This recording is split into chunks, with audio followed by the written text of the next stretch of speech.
So welcome everyone on YouTube. This is the day 2 of Winner Takes All 12, the tournament series by Matol. Today the winner will be clear, 4 players competing. You see the schedule, and the winner gets $100 and an invitation to the next tournament, if I'm not mistaken. So but you look to be an let's honest see man. who will be Help the us. winner. Drive away the hooligans.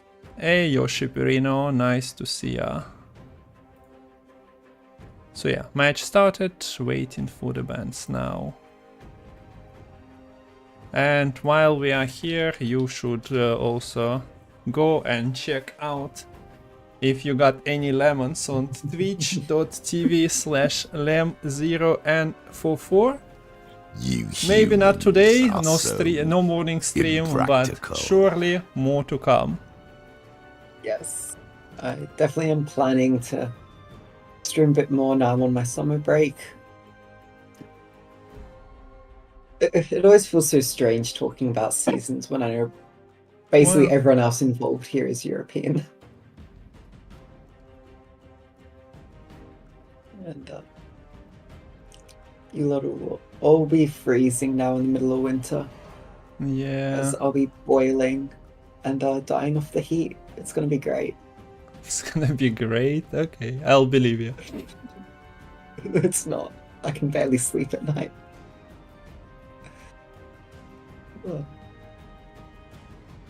And invites seem to be sent, so we should be having bands here. And okay, Lerio's Aristocrats is banned, but it will be the Northern Realms, which is banned on the side of One More Time. So maybe Lerio, respecting the Northern Realms witches in a sense, did take the sugar list, which is some form of the Northern Realms witches, and bans the opposing version of that list. Okay, so you said Aristocrats were banned, right for Lerio? Yeah. And our features are crossed out here. So we have the bans. Lerio is on blue coin. We are ready to go. We have Lemon with that. We have Matol admin in. Players are ready to jam. And what do we expect on blue coin? Frost, probably. We just take Shield Wall. Is that the recipe for Lerio? I mean, Shuttle's pretty solid on the blue coin. Notably, this Shuttle list isn't running Crystal Skull to abuse with the Griffin Witches. They run the Griffin Witches, but they just use tactical advantage for some reason. Is there Purify? Then you probably run that to avoid thinning them out. Yeah, there is double Secret Service, so I suppose that is the reason.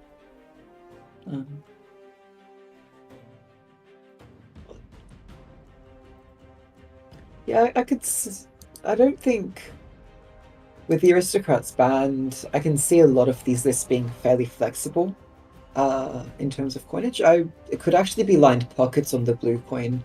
Crystal Skull protecting Evelyn Gallo is quite potent.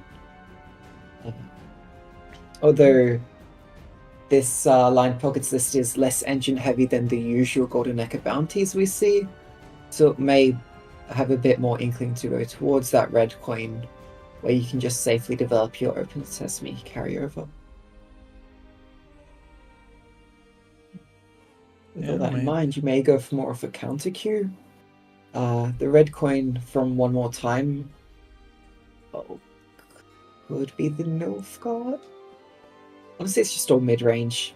I can see One More Time taking most of these decks on either coin. Yeah, true. Okay, so the card is spinning. Another moment to talk that this is the probably last tournament of Matol Gwent series this year, but in Discord, !Matol, you can find the picture and the schedule with the times. 2 tournaments in the series in January, February and March each. So action doesn't end here, but action starts now. by the looks of it. Look at the screen and hopefully don't see Syndicate cute. Fingers crossed. I don't get anything yet. We are ready to start. Is a Syndicate queue. Lerio is going for the lined pockets on the blue coin. So maybe Evan Gallo being set up here early, but that maybe isn't good news for you if you're getting the leader glitch. Oh. Okay, yeah. It is. Is it fine for you? No, it's not. Well, I'm in, but... Okay. I'm in, but we are out of the coins situation. If you want, I can tell you coins at any point, but yeah, that'll be interesting. So, Evan Gallo is found. This it's interesting here. If you boost it with Crystal Skull, you give a very juicy Heatwave target. But if you don't boost the Evelyn Gallo, then one more time may very well just use Trial of the Grasses, use the Blaze of Glory Leader to win on even. There's quite a few possibilities there. So like this is a time when maybe you want to have that coerced blacksmith sitting on board that can protect the Evelyn Gallo a little bit without going too tall. But we start with the carryover play. And now the fun begins. There, I promise you, chat, there is a leader that each player uses, and there are charges. But we it's easier with one more. If you see Morkvark on the board, it means most likely, especially Doomed Morkvark, that it was used. With Lerio, it will be a bit harder. So 6 coins in the bank right now. We saw the Furker the Sculptor turn 1 to set up that Nova Radiant Justice. And all this profit means that Lerio now has a full coin bank and gonna sit on those coins to get the Flying Redanian flying out. I guess when you see the boat, that also tells you how many coins Lerio has now.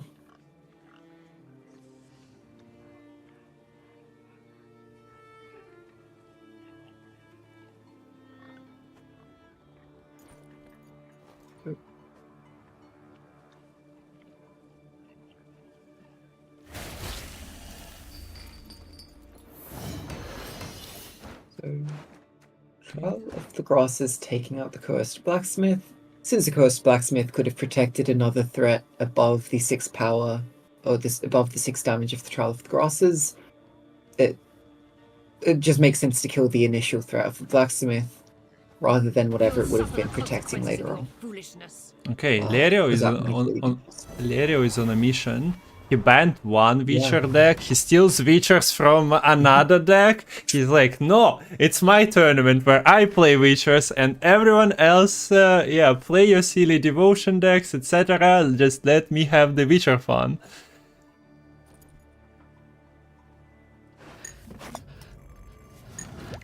Okay, so... This is huge point gap already. I mean, the second portal unit is still waiting to come through. Geralt point treated. Are we going to put the Bear Witcher back? Decides to keep the offering, but in this sort of matchup, I'm really not sure what offering at 4 power is going to be able to kill. I suppose a Bare Knuckle Brawler if we see that later on. But if you don't see the Brawler, then this offering is just sitting in hand without great targets for one more time. Yeah, not easy. This is also not the Reckless Flurry where you can just click your leader and masterfully line up a 4. It can set up with Morkvark, but nothing beyond that. Okay, so pass button pressed, and now the carryover generation begins. There is an opening for Vesemir. I would assume that it is enough with the vitality ticking and that there's some Witchers on the board. Yeah. And the boat is not coming back as well, so it should be fine. Not much left of that. Okay. But I think Lerio has to be very happy in this position. You get a great tempo pass with, okay, yes, you commit Justice, you commit Philippa, but you are playing the deck which is more engine heavy, and you've all but secured the long round 3 at this point. And with the opponent dry passing, with you having multiple turns to play, it means you can safely develop the Candle carryover. You can safely develop another Open Sesame, and then just play a unit to get some points on the board. This is free carryover, it's free real estate here for Lerio. It just needs to invest properly, and should be set up nicely for the round 3. Yeah, so here comes the pass. The cards you mentioned are in Lerio's hand, so he can do all of the things mentioned. There is also the ship that comes out, but you can go even more in and show how to roll another Sesame. There you go. What's the Sesame situation? Yeah. All at 6.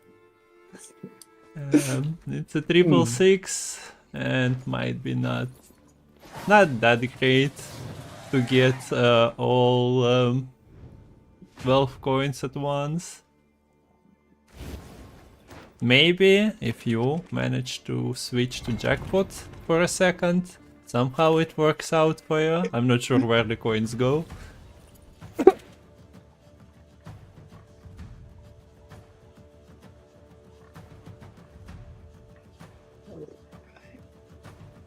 So, Mulligans is so risky right now for one more time, because you have the other Silver Witches in the deck, you have the Morkvarg in the deck, you have your Bear Witcher, which you want to be the Gwent target right now.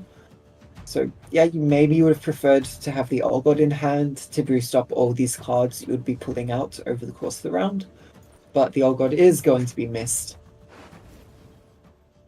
But the other golds are drawn here for one more time. Has the access to the Heatwave, has the access to the Geralt Professional, and the Escort Pathfinder. So that's 3 Torg Punishers that Lerio is going to have to navigate between. Yeah, and that's like the answers to potential Evelyn, Pastodi.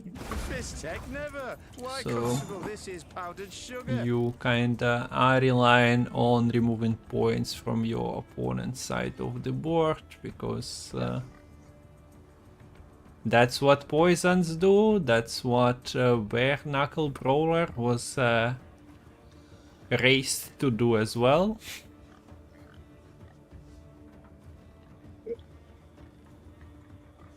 Nice. The nice bit about this lead from Lerio, though, is that all this powdered sugar coming out from the Galette can help protect these engines from a leader Morkvarg play, and force these Torg Punishers to be used on targets which, one more time, maybe doesn't want to kill in the moment, with a Torg Punish using it too early.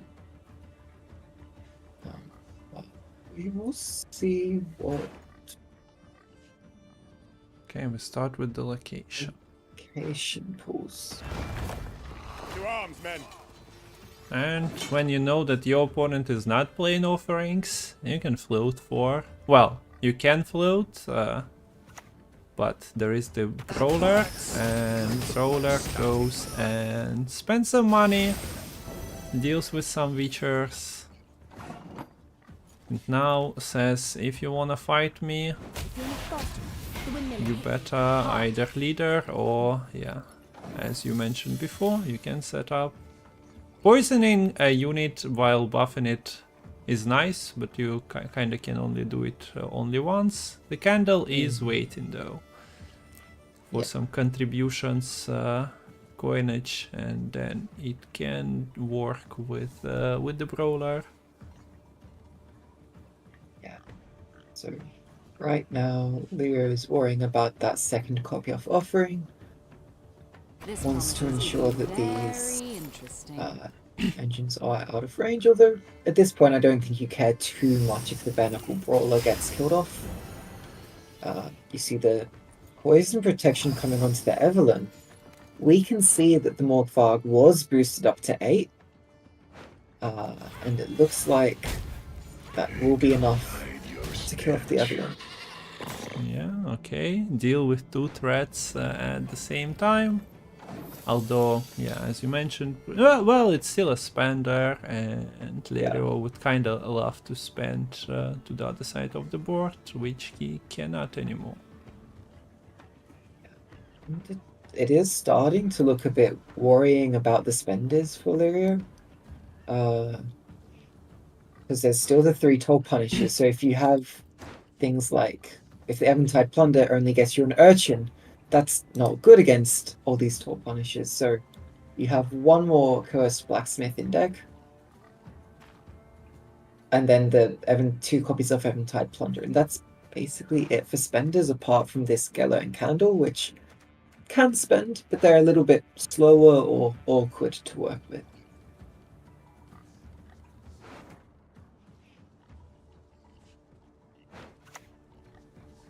It could very well be the Okay, deal there of a we go. lifetime. The Plunder,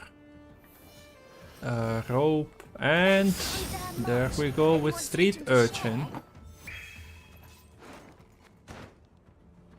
I So- always get worried seeing a rope on the Geller, because if you target a unit that you already poisoned, then after roping it just all crumbles. It's good then that 1 more actually killed everything relevant for that board state, so that no self-double poison happens. That would just like instantly shatter the mental in game 1. Would not be the start that you would like in the series. But this is a very strong hand though from 1 more time remaining. You have good tempo plays in the Witcher trio, the Bear Witcher, Quen into Bear Witcher, Let's get this over with. and then the rest of their hand is just toll punishes. If you're not fast enough, the windmill will hit Yeah. you hard. You kind of say, this is what I'm coming with. Now, please beat, please beat my points. Also, yeah, there are no payoffs for the Witcher Swarm anymore. Who said anything about And killing? do I thought we- burns. 3rd degree, but we still. do see Oxenford Naturalist and Garter as the spenders that can do something with the Pastodi. Officer's word. And Salamandra Abomination makes a return to Gwent board. Not often you see this card nowadays. Like 3 years ago, I think it was picked more often. It might have been before the rework for the Abomination, not the Abomination, failed experiment. Yeah. So Lerio has enough poisons here to potentially kill 3 opposing units if the morale goes unanswered. And with the Beringer, with the semi-toll Bear Witcher, it's a little bit of a worry for 1 more time.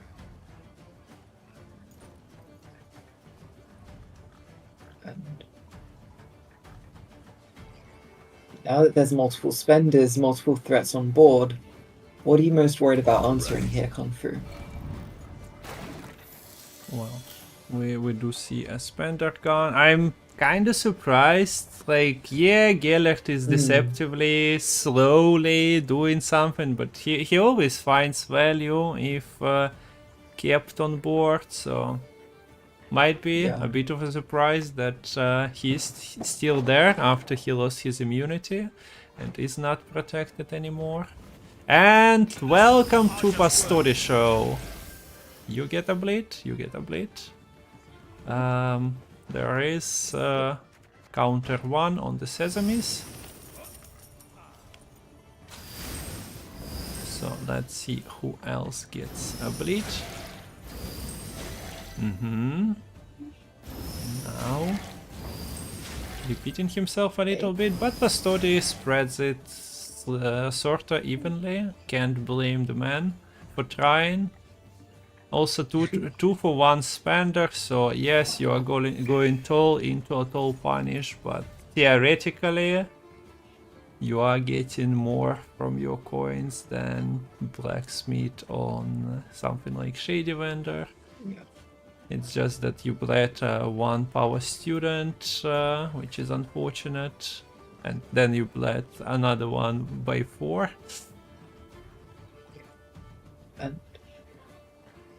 And yeah, like, even if the Pastodi gets answered by Tall Punish, like you said, it's still got the bleeding value, so you don't lose points by spending into the Pastodi in that sense. Yep.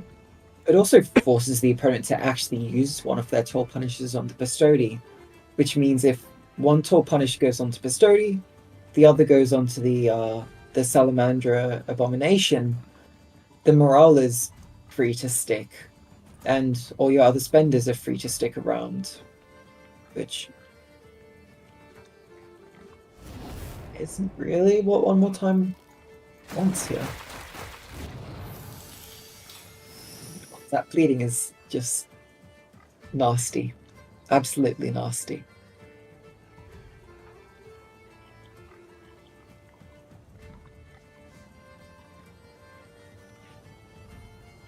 Looks like Syndicate win. Yeah. The Witchers are not buffed by the Olgat. That round 2 situation, I'm not sure if Olgat is hitting there, because you needed a couple of extra points from the vial. But yeah, would have been Lay down your arms. You not round 2, round 1 when one more was catching up. Yeah, not on the Lerio side, but one more when he was covering the gap. I'm also... I am not convinced by the Pathfinder onto the Oxenfurt Guard that we saw before. Like, if this was another deck, like, say, if the leader was off the books, then sure, because that can get the 2 coins back for the Oxenfurt Guard a lot more consistently. But Open Sesame, it doesn't have as easy of a time getting 2 coins back into bank over and over again.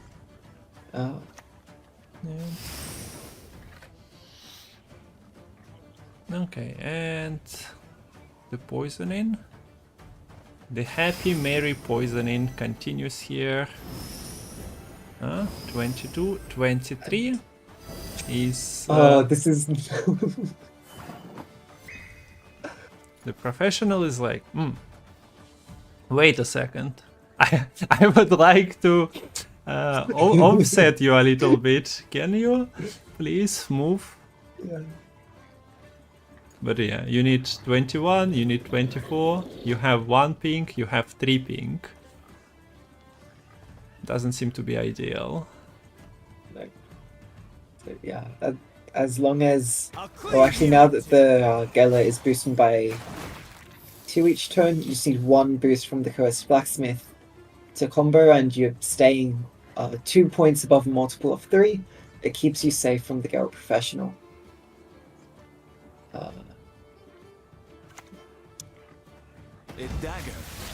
And this is just the power of Cursed Blacksmith, being able to boost all your allied units by that particular amount that you want to do.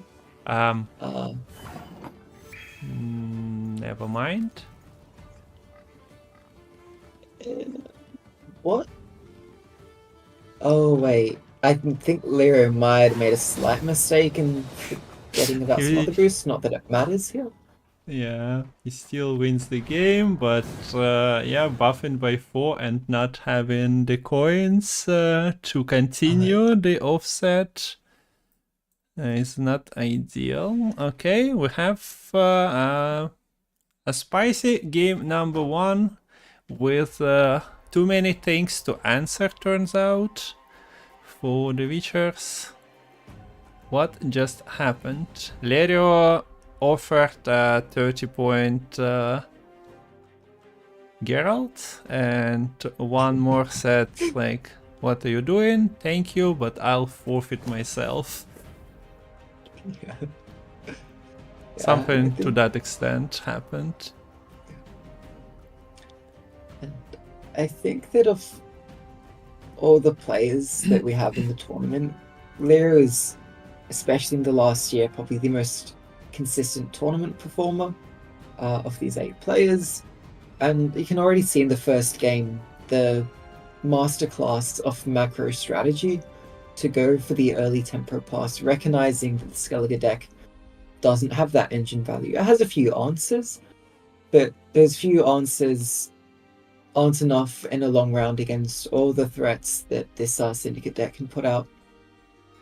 Doubly so when a tempo pass just lets you establish this carryover for free in that round too, like we saw.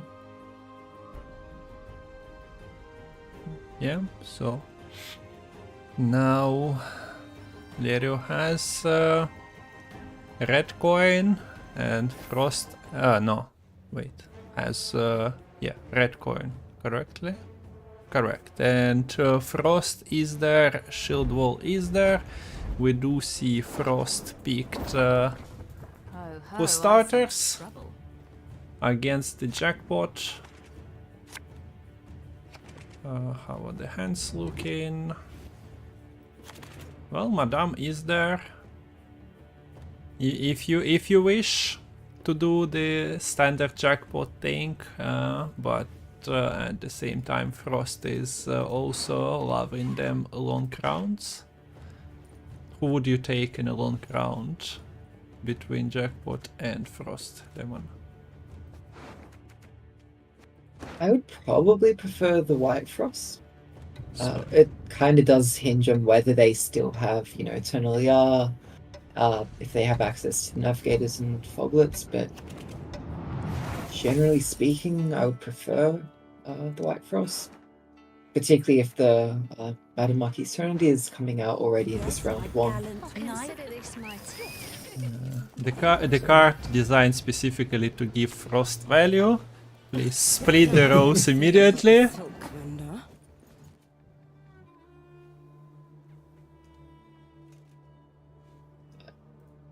Yeah, I wonder if Lerio is going to contest the round here, or if we're going to see another pass at 7.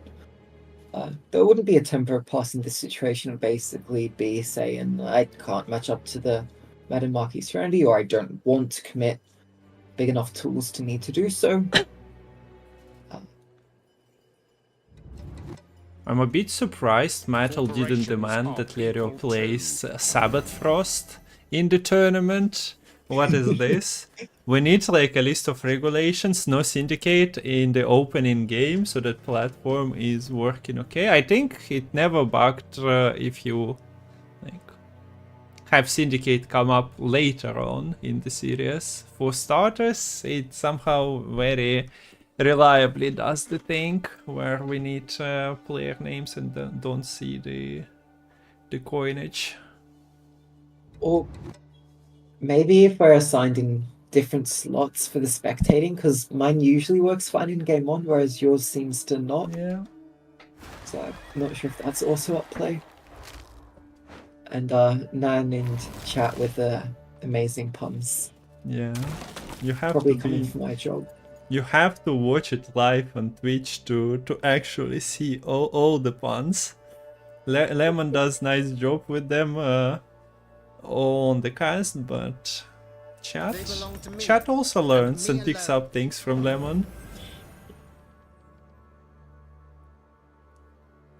Okay, so this is the standard Syndicate thing. Madam, a couple of engines, and saying like good luck covering the gap. Sometimes we do see players just from the red coin passing in response, saying I'm not doing this, but okay, Lerio decides to stop one of the engines and go from there. The Riptide helps here. Odd Gaith into Winter Queen would be so many points right now. Yeah. So I don't think Lerio would need to just automatically lose on even were one more time to pass right here. Yeah. But I haven't properly done the maths either. Yeah, that's why I asked about like what would you prefer in a long round, because well, the game plans for Syndicate Jackpot is known, play that and pass, but is it actually good? Apparently one more time decides that it will be for him.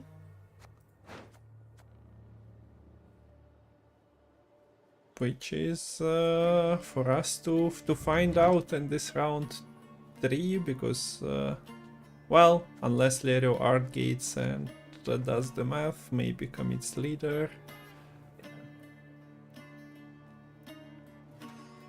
Chat, take out your calculators and start jamming the numbers.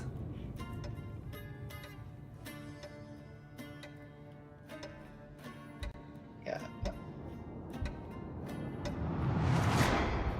Okay, Lerio, sometimes you scare me, but apparently decides to keep the win. Nah, okay. I guess math wasn't really doing it without the leaders. So exactly 10 points generated, but on the other hand, he also got... Yeah, he also got the frost, so I guess he needed to play an extra card.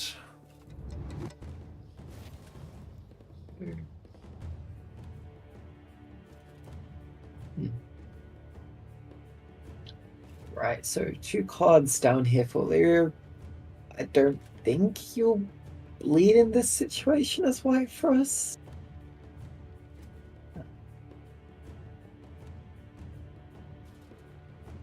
In terms of... So, maybe we should talk about the control tools coming out from One More Time Syndicate here.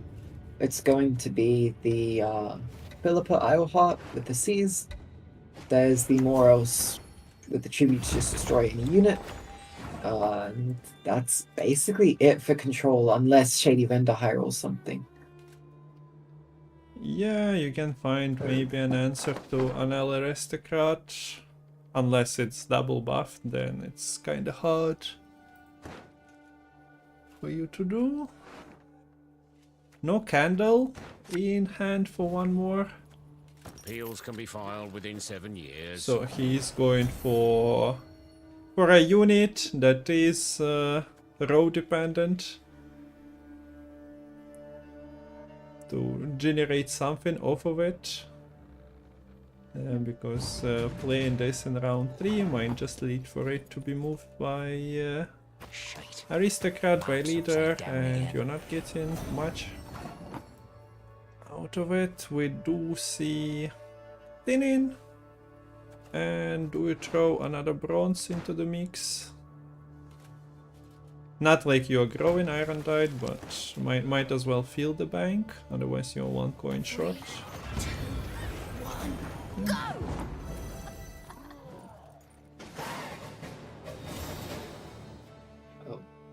Okay. So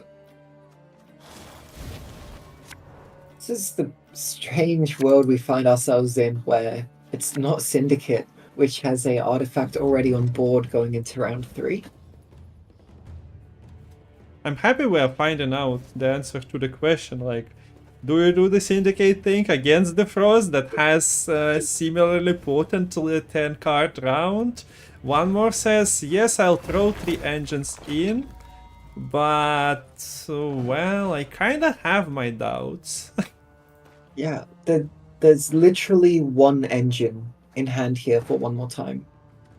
Whereas the 2 copies of Ancient Foglet, the Naglfar's crew, the Aerodin, a navigator coming from potentially Oberon or the girls, all can be quite scary. Although girls is probably going to be locked up in tutoring out Imlerith's Wrath. Do you think he'll go straight for Imlerith's Wrath or for Naglfar first? Then leave me be.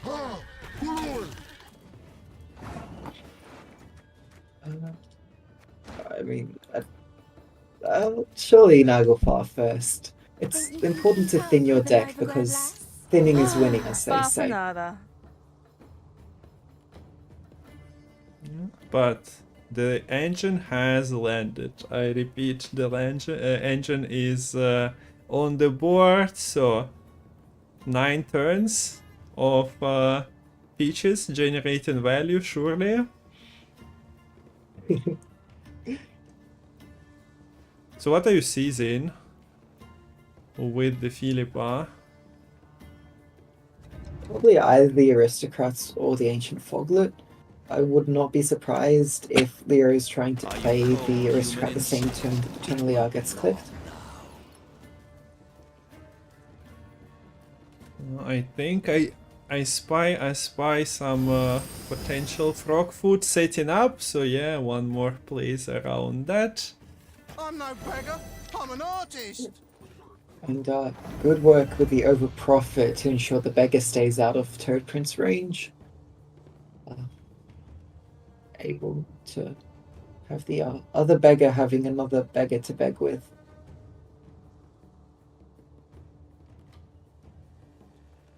This now begs the question, what is the response from Lerio? Goes for the aristocrat at 6 power here. We combined with the leader charge, extending that severe cold condition for the beggar. His life wasn't easy already. He was trying to make some money selling sketches, but yeah. Hopefully he's not frozen to death on that range throw. Yeah, Doesn't look that great. little. Yeah, he has that raggedy scarf around his neck.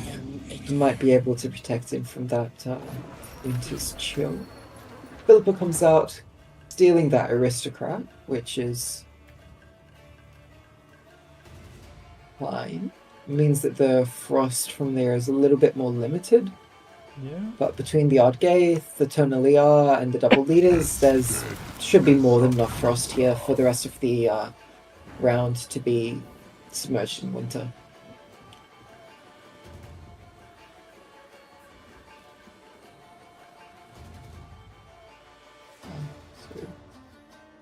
Paint your likeness for a crown.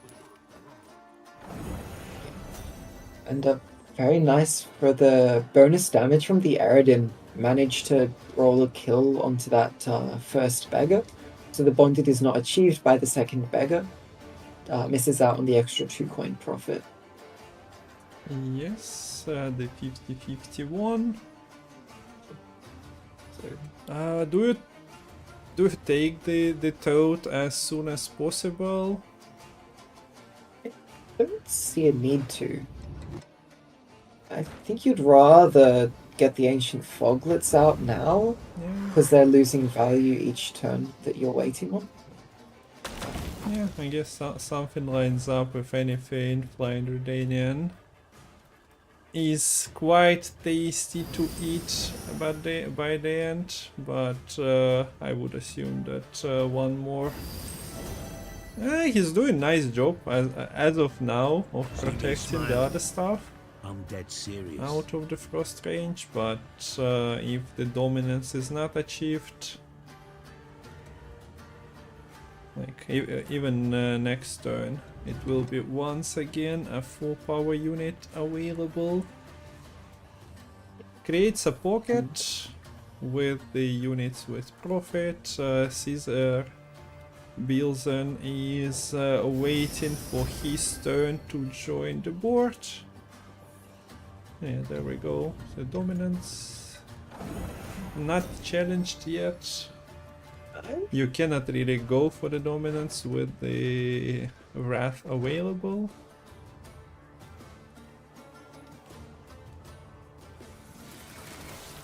Okay. I wonder if one more time is just trying to offer up this Sea Reuven as the Norse Wrath, doesn't care about boosting it up. Because if the Sea Reuven gets answered by the Wrath, then the Captain Yago will not be.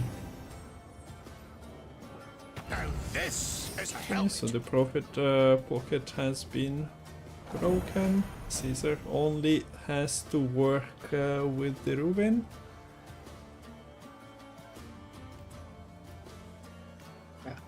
this Karanthe Golden Child. And this is in this matchup where you're gonna have both players are gonna have a big last say. On the Lerio side, it's the Karanthe Golden Child. On one more time side, it's the Captain Yager. Both players have a toll punish to finish with. It's the Imot's Wrath for Lerio, the Morals for one more time. And in this sort of situation, you much prefer having that last say. So it's already looking good for Lerio, but having that access to last say just means that it's tougher one more time to properly trade with these final cards, get the leg up that they need. And that's why you see the Morals being played perhaps earlier than it would have liked. Yeah, this Karanthe Child no more by the looks of it. Goes for the max value pretty soon.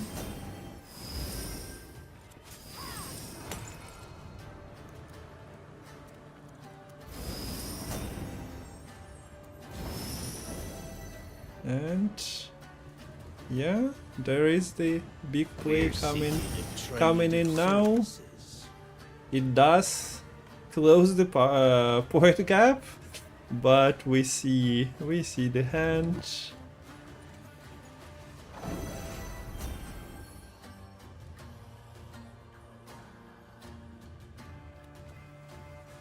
$31, eh? Yeah.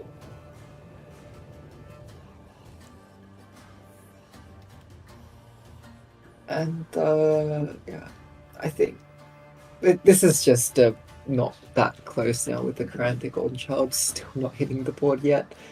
But you can see already in the first two games, both players went for a very similar strat from the blue coin of going for a tempo pass to force the opponent into a long round 3. The difference is Lerio was playing a deck that actually had engine potential and threats left over for the round 3. Whereas one more time used all those threats in the round 1, which meant that in both cases, Lerio was just favoured in the long round, was able to outscale and eventually outpace one more time. And it's probably going to be a 40-50 point gap in the end here. Yeah, that Karanthe didn't shrink at all. What are we getting? Just 6 coins, gonna do an optimize, the spent with the candle. And 31 plus buffed twice by Oberon and Leader's passive, and as they say, it wasn't particularly close. And the question answered. Yeah, you probably don't want to take Frost, especially while not having any more engine potential. So Lerio is 2-0 up for now, and I reiterate, for now. We are going at a much faster pace than yesterday.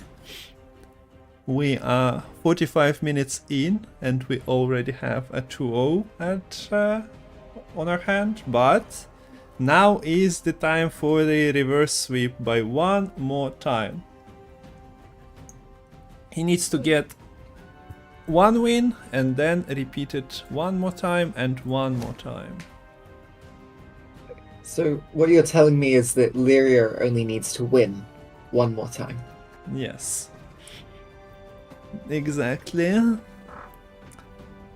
It's just all the matter of perspective. Do we want to have a 3-2 or 3-0? Will Andy co-cast today? We're going with Lemon, unless Lemon falls asleep, and I feel like, oh yeah, it's getting lonely here with Lemon just sleeping in the background. Then we'll get another co-caster, but it's kinda too crowded with 3 casters if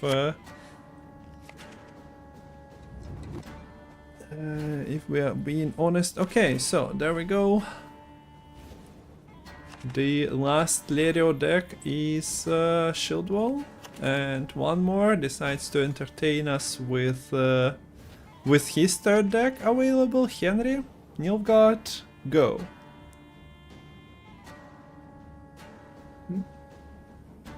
Wait, what was that, sorry? Do you want me to repeat one more time? Wait, the sound at the end of the mulligans was too loud. The music at the end. No, I wasn't really asking anything. So, okay, let's go. Lerio, starting with the newly buffed Royal Guards. Is it newly buffed? It all mixes up for me. Was Radovid Royal Guard buffed this Balanced Council, chat? I think it was the one before. Yeah.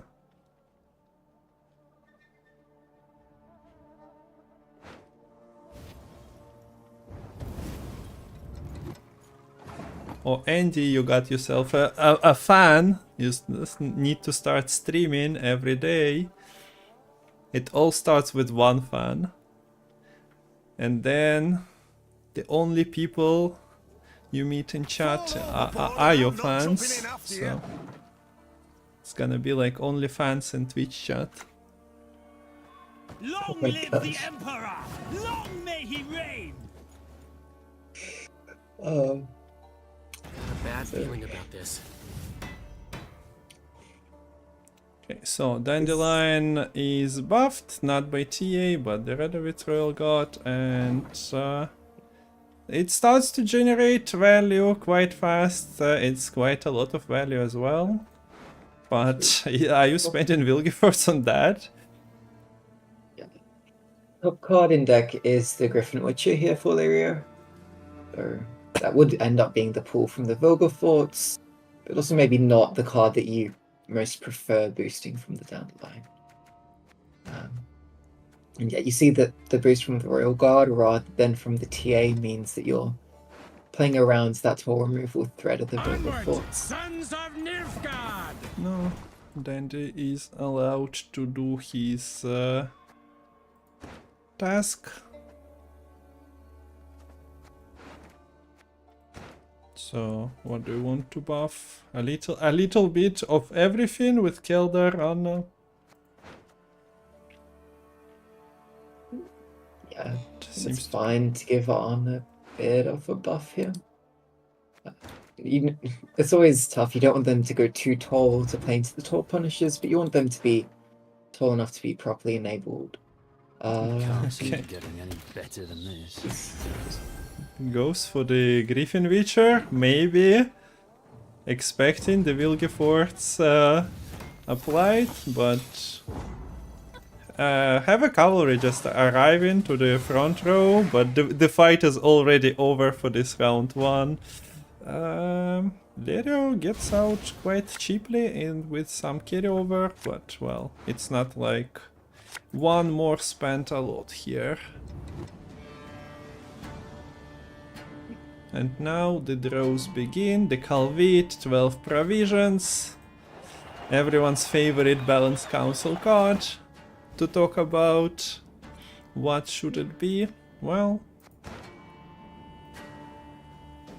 it still does his job at 12 provisions, but yeah, Henry is definitely less popular nowadays. Looking at the streams of the ladder, I don't really see too many Shupnil gods. Notably, on that final mulligan, one more time drew into the 6th provision Viper Witcher Mental rather than the 6th provision Vanima. And depending on what sort of cards Lerio decides to commit in this round, one more time could really be missing that Vanima.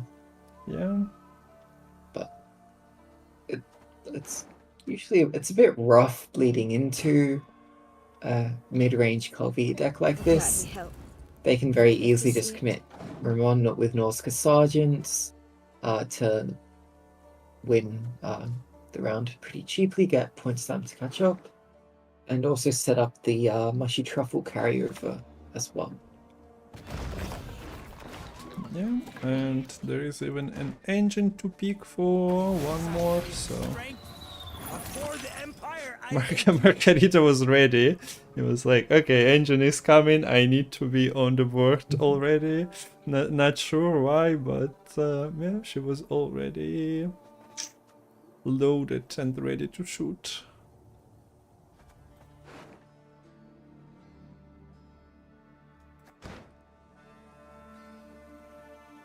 So there is a distinct lack of Purify in hand here for one more time.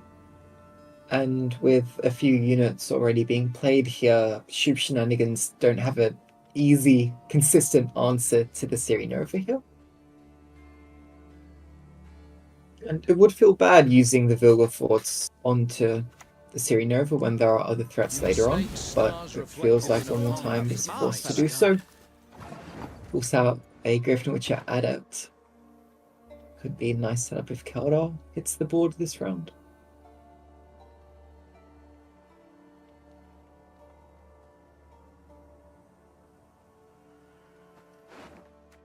Yeah, both target practices are in the deck. So cannot cheaply continue the population of Knights get princesses and we get what? Bloody Witcher streakers. adepts, but if we are playing further, maybe. And by the looks of it, at the moment, the point lead is decent enough. Hey, gloire! And the beauty of Redanian Secret Service.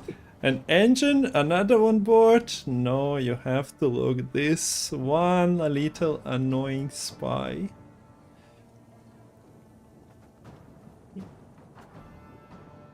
Oh, agent. And yeah, and the important thing is that since it was dealt with by the lock and not by damaging her to kill her off, if one more time goes for a lock onto a different unit now, it means that the lock will stay another. The second Redanian Secret Service won't summon itself out of the deck. But the Golden Necker is starting to look a little bit sketchy now. Because in terms of units left in the deck, you have the Redanian Secret Service. You have the Griffin Witcher Adept, which is the only Witcher remaining for the Garrett Plentitude. And then the only other unit is the Anna. So a bit of a 50-50 on whether the Golden Neck would actually pull a useful unit at this point. Queen Yeah. Meave hits the board. No inspired units to lower her initial cooldown. This is probably one of the premium imposter targets for one more time. This is maybe when you would have liked to have that Vanamar access. And with that in mind, that could be why Lerio is playing the Queen Meave earlier when the Vanamar may not have had a chance to be drawn yet.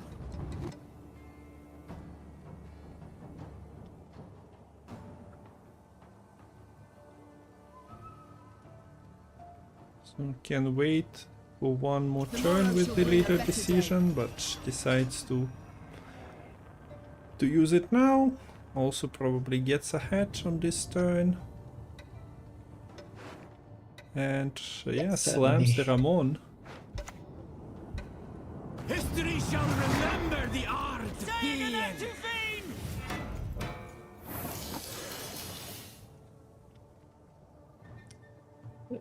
So Just you got the leader out of your opponent, but allowed to establish the... Well, you couldn't really do anything about the Marsha Truffle. It was always getting played here. It would be very nice to play Keldar, play Golden Necker, and get the cards in a proper sequence. It would be amazing. But yeah, not sure that's happening. yeah. So The Lerio issue is the numerous locks from one more time, right? Whereas if you save the Keldar for the round 3, you can get a chance to... Let's say you play Keldar, gets locked immediately, and then the remaining Redanian Secret Service comes out.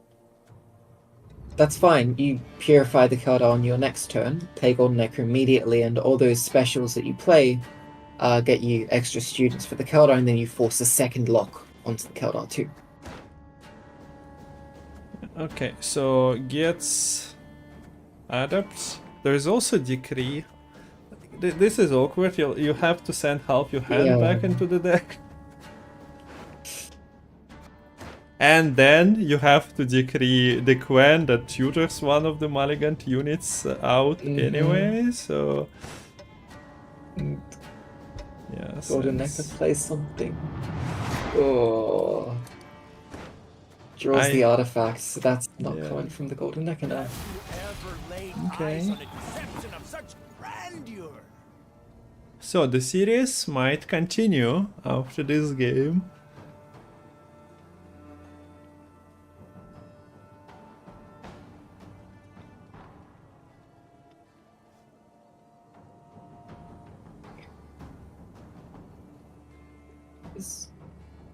This Griffin Witcher isn't the scariest, since One More Time doesn't have that many other sources of damage to combine with. But if the Lydia does manage to, say, high roll a Boiling Oil, then a Griffin Witcher ping into Lydia could be very scary.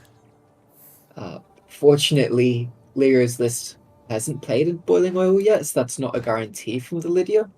Yeah. But it feels like when I play against Lydia, they always find the Boiling Oil. Yeah, Rune Mage was played, so... Like, still not a guarantee, but here we are about to witness how it's really done. Yeah, there we go. First option on the left is ready to boil. Though granted, strong and skillfully imposed.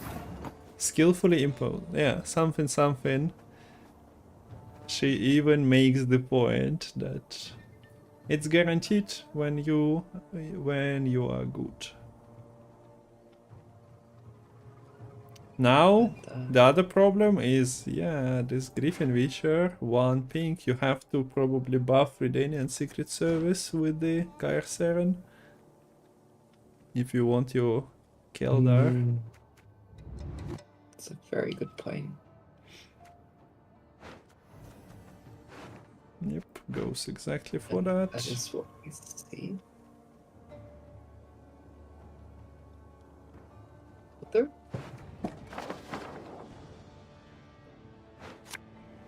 Okay. The decree being used early here means that the Henry is a bit of a safer play for One More Time. You don't need to worry about Lerio being able to tutor out one of the spawns from the Henry. Okay, yeah, why did Berengar get Malignant into the deck? It would have been so good. So good to just take one of the cards from Henry. I don't know what it would be. Would it be even good? But just to make the point that I played every unit in my deck and now I'm using the free supply by my opponent. Would have been nice. But yeah, a bit risky, I suppose.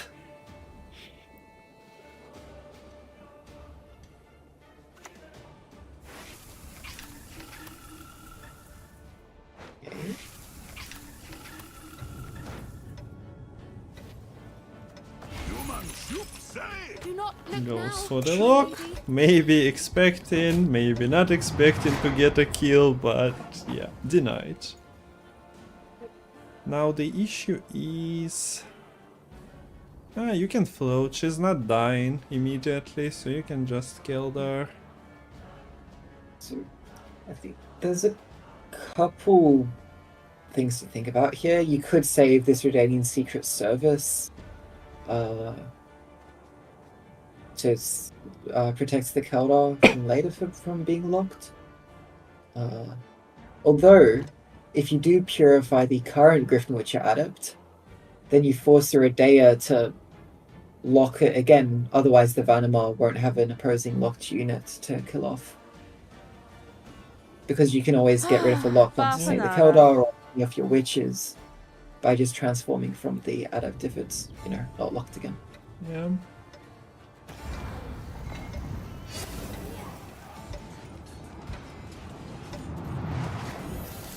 Okay, for now, just Anna. It is kinda the second to last engine that you can develop. Everything else is plain for value. There is nothing.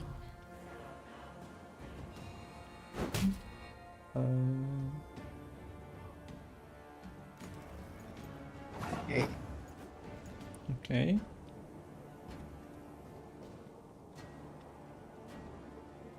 Okay. Now, the nice thing about floating the color here, though, is that you can one-turn combo with the Vanamar. Yeah. So, Is that the most amazing one Himar in existence? But okay, you also get a leader charge from yeah. Lerio, so it becomes slightly better.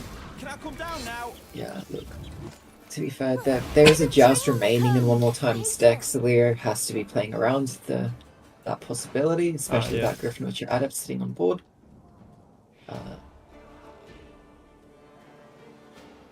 But okay,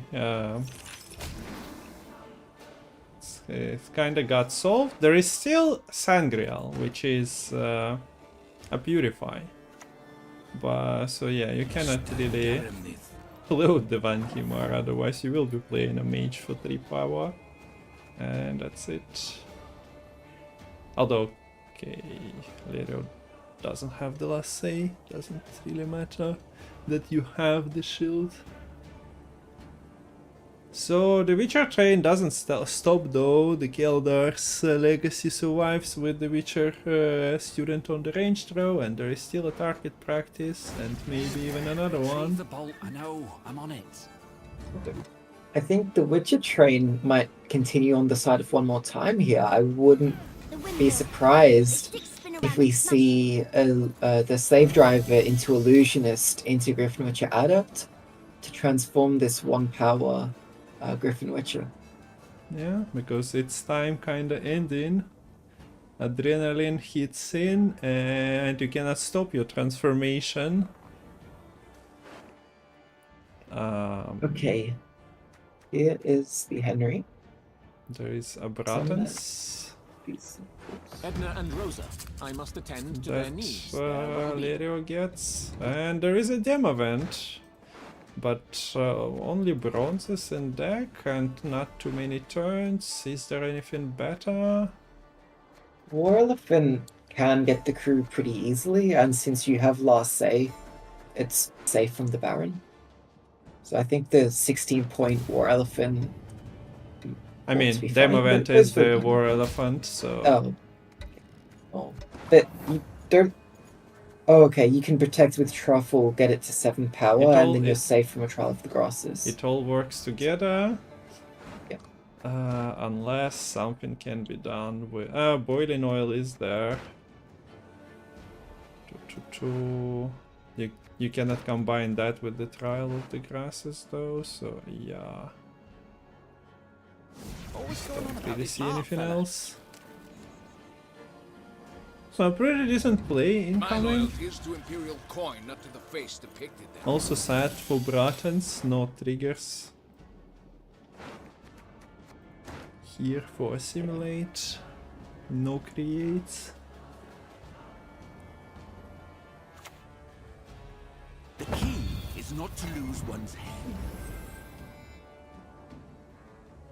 Okay, but boosting the 1 power Griffin Witcher means that we might just be seeing Slave Driver for Nausicaa, like the more typical line.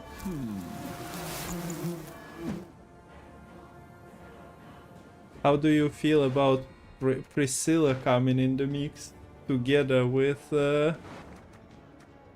Demavent? It's just nasty. It's just such a high roll. We make fun of Temple, but this just feels like Temple, but from Henry. Like, it fills me with the same amount of disgust as I usually get from seeing a Temple So rolls like this. she needs to be inspired to trigger, but there is Nausicaa that can do that. Yeah, and because Demavend is on an order, you can combo quite easily with playing another card at the same time.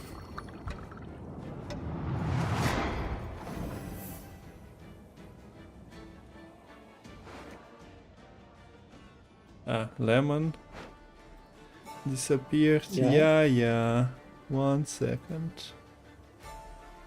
We'll get him back. Not a bad idea. Okay. So, very nice plays here for one more time. It's like, yeah, Temple, let's go. Henry Temple, Temple of Henry Wen. It would have been slightly closer if well, Henry didn't happen. Huh. Slightly closer. I don't know.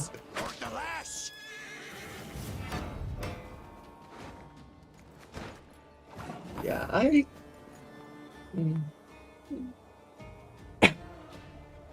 even at this point, it's still more points to take a Griffin Witcher Adept from the Illusionist because of the bonded and then +2 points, transforming the Griffin Witcher. But I don't think it's going to matter here. The reset from the Baron isn't worth that much. Only 2 boosts from Diana. The crew was ruined for the War Elephant, so it's not paying for as many points, but I mean, a 14 power Viper Witcher Mentor to finish is very good. Yes. One more time, it's still in it. Yeah, he takes it 1 game at a time. And, well, puts 1 win on his scoring sheet. Nilfgaard, no more. Skellige Witchers and Jackpot are the 2 decks left.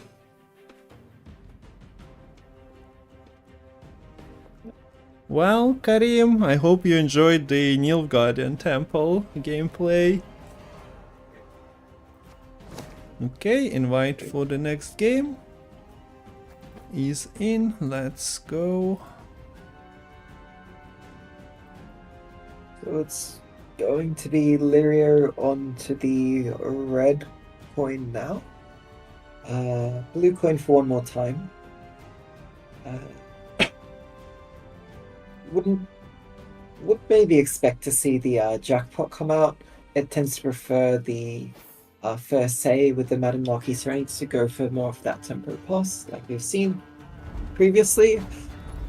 Whether that tempo pass ultimately works out is up to debate, but I don't think this Northern Realms list has as scary of a long round 3 as the White Frost does, so could be a bit of a safer bet. Yeah, maybe you can even utilize their cards slightly better if you steal with Philippa, but let's see. If you once again spend 3 engines round 1 and then have to play against me for Witcher Swarm, might be still in like relatively close battle. Speaking of Madam, we can see her in the deck.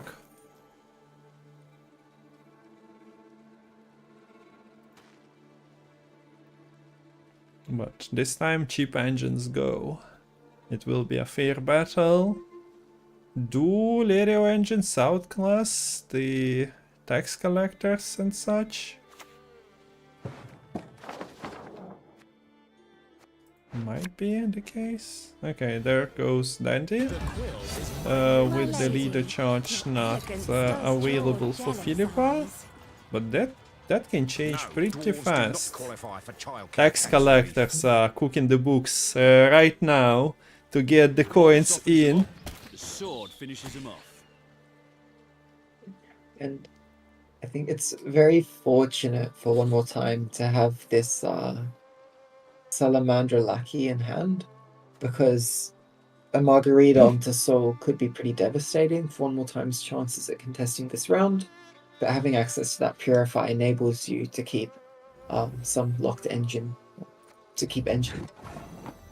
Scoop, you are like the best viewer, lurking on Twitch, watching on YouTube, it's perfect. Hit all the platforms, everyone should be doing exactly that. Okay, thanks for watching Matol Gwent creations cast by myself and Lemon and Andy and anyone. So yeah, we do appreciate that, guys.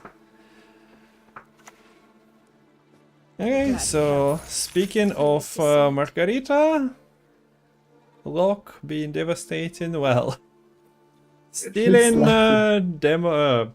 Dandelion feels great already, purifying it and getting to use it yourself, it really feels amazing. That was crazy. So, casual 4 power, 6 profit, and purify lock, all for 4 provisions. This is the best situation that you could ask for. And with that, now one more time takes a 13-point lead.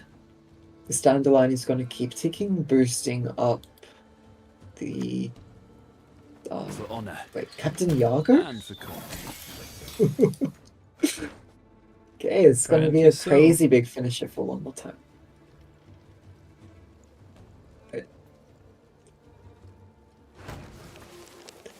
There is the warrior for Baron on the side of Lerio. So if you go too tall on either a single card like the Yago or maybe the good sir, are false. Soul getting played too early, then yeah, Baron would be happy to clean up. The Naturalist here is good to spend in a wide manner, not going too tall on one unit.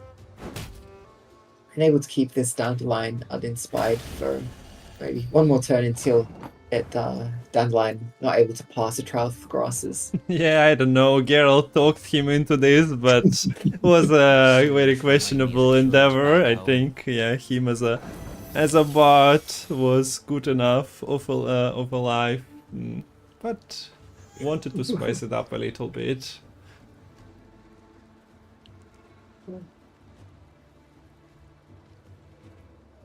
So yeah, no madam, but that big Philippa swing and bronzes do the job. Lerio has to commit another bigger card. So this with Sirinova and the Witchers should be good enough, unless you high roll a low roll. The pinks into a 4. The Queen Maid would trigger anyways, so it. Okay, yeah, Myth triggers anyway, so doesn't matter. Never mind then. Yeah.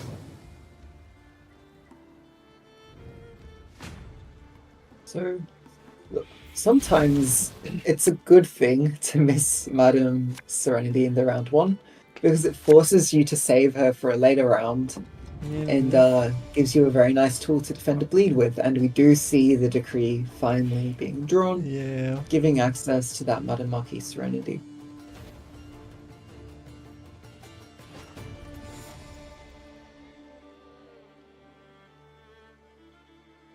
So yeah, the borders on the cards from the mod from Rogue Mage transferred by Riri, but this is not the player's cosmetics. It's a local patch that you mod that you install. Getting down's another matter.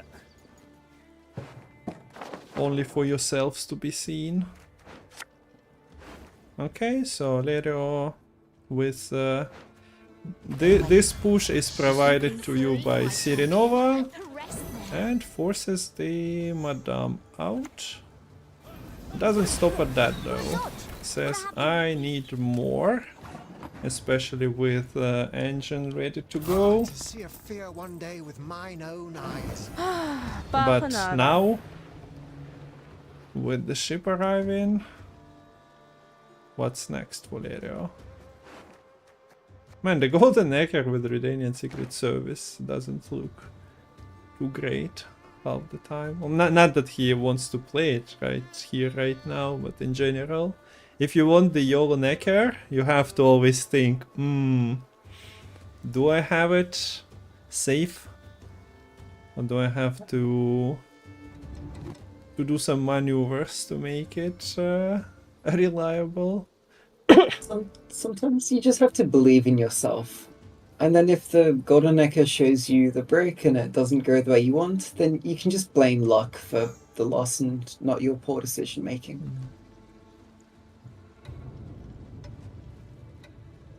Never have I seen a Gwent player blame luck, and they always go like, I lack skill most likely. Yeah. It could very well be the deal of a lifetime. So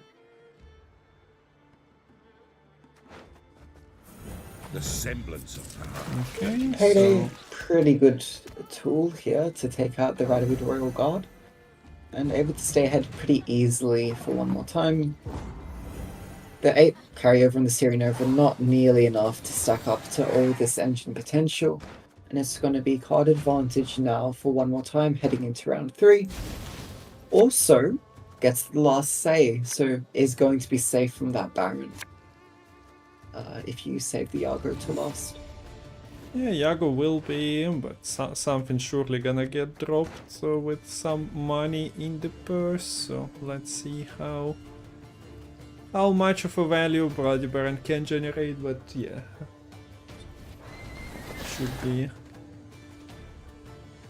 should be limited. But Lerio shortened the round length. Going against Madame Engines and Saul was not to his liking most likely, but at the same time we do see one more find in most of his deck. So you have to fight against the profit package, and then Yago finisher sounds questionable. For your victory chances.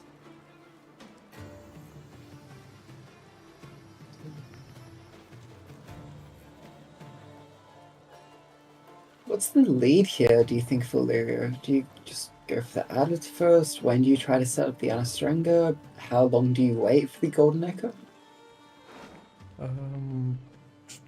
So Golden Echo is what? Not bricked, has one. You definitely need a target for boiling oil, and I don't think Siguruvin is the target you're aiming for. And yeah, Lerio also takes the Redanian Secret Service. Fair enough. I guess there are not too many ways to lead with here, so it was either Anna or the Witcher. And I only loot corpses, except sometimes they're quite fresh. okay, спасибо за донат. We got a donation, somebody complaining about the ads. I already minimized them though, so hopefully helps. Спасибо, реклама уже была вниз. Я так понимаю, у Твича слетели нормативы на воскресенье, сори. Но рекламы должно было стать намного меньше после того, как написали.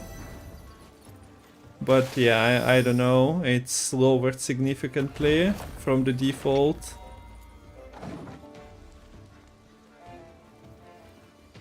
This Golden Echo is going to be very inconsistent in terms of what unit it finds. So, there's the Quen, Keldar, Berenger, and a Radovid Royal Guard. You really don't want to hit the Royal Guard. Berenger, maybe not the favorite, but alright to find. Well, yeah, you can develop 2 Witchers on the same row, so should be safe. Or do you go for the Mentor now? Try to find access to the Quen, the Keldar. Probably would Probably be worth more an than- upside to just target practice. Hmm. Yeah, good call. The mark, we aim above the mark. Doesn't find extra 2 points on the Quen. Okay. Would have been nice to find the Geralt Quen here rather than the Keldar directly.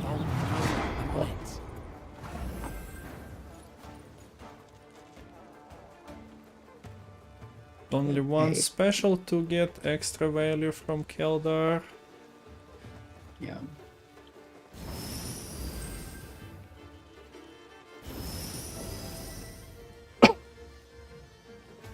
I've a great eye for faces. Now it's the slow setup of the Caesar Blitz, and we now have the 2 adjacent Prophet units.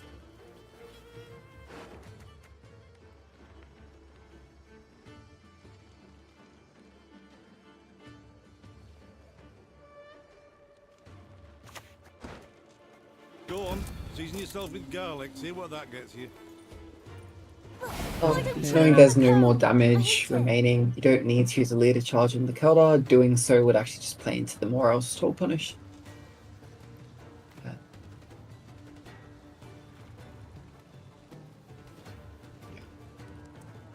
Yeah, so do you think the 5 points from Cursed and Gwen interaction would have mattered here at all? Or is Iago just too big of a play? Or do you prefer not to make the predictions beforehand? Wait. Yeah. It was paid. Still close the Keldar. Yeah. Yeah, I'll make that prediction in 2 turns time if I can. Okay. If they don't slam cards too fast, I understand.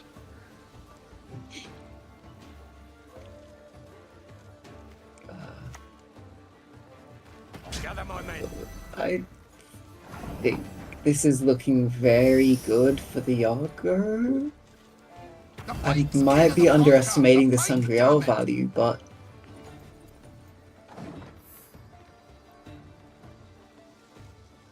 So there is 6 reset plus the bleach. The Sangreal Purify works out. And then there is a shield. And this is a 32 point gap. Iago plays for 30, more or less, usually.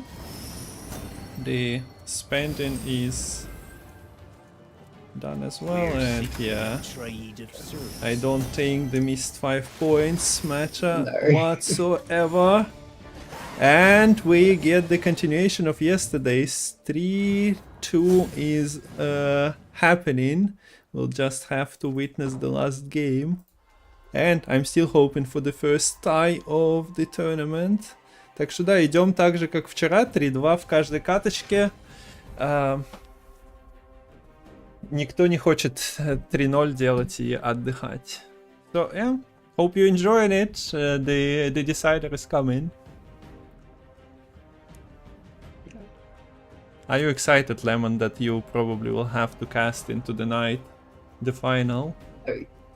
it's already casting into the night. Well, But yeah. I'm excited nonetheless. Okay. It just could have been slightly faster. Also, while we are waiting, I'll repeat one more time that this is not the last winner takes all tournament in history of Gwent tournaments. January, February, March. There are some planned, mark the dates. Турниры продолжаются от Матола по той же системе, скорее всего, в следующем году. Так что числа на экране. У Матола в Дискорде они тоже имеются. So yeah, this is for the announcement. Another announcement of an upcoming actually close tournament is that next weekend Lilith's tournament series continues. All devotion decks is the rule. December 14th. Anyone can participate. So you, yes, you, the chat member, I'm talking directly to you. You have to go and join. The link is in chat. Matol is a very nice admin and a competent mod, so please spam a round of Matol Gwent in chat.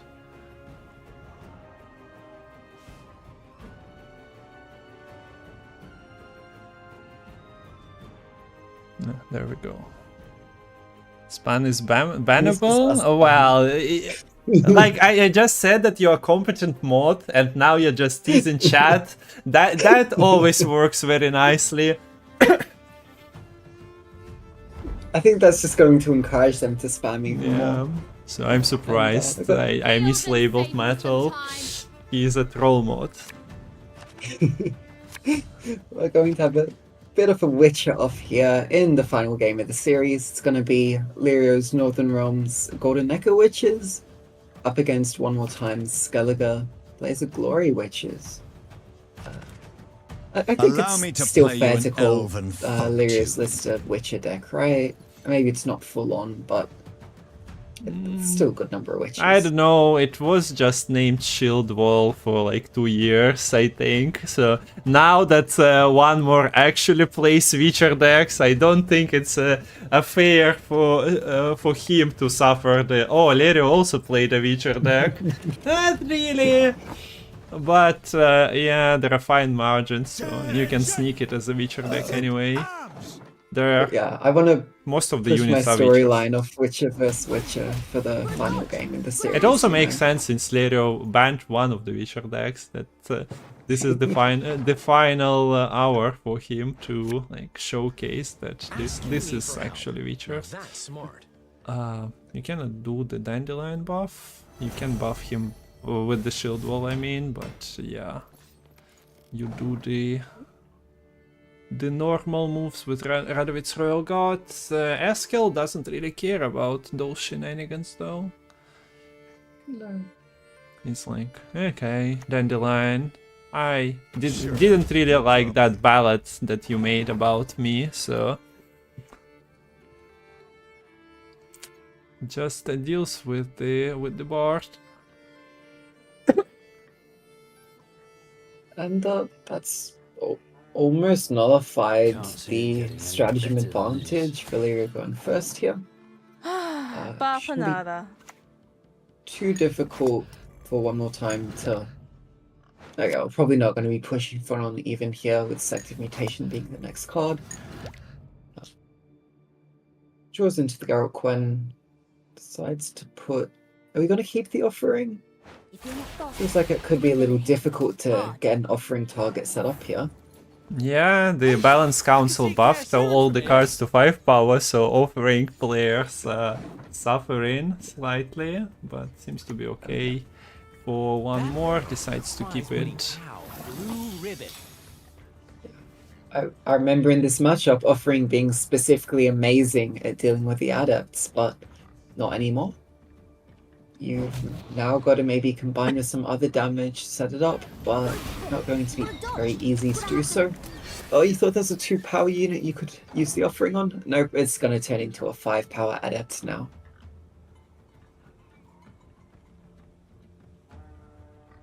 Yeah. It's usually not that devastating considering... okay. It's devastating to a unit that just got offered. What I was about to say is that one more is running the 6 damage or maybe 8 damage leader. Sometimes it's not enough, so you can like aim at combining things of Blaze of Glory plus offering, but he decides that...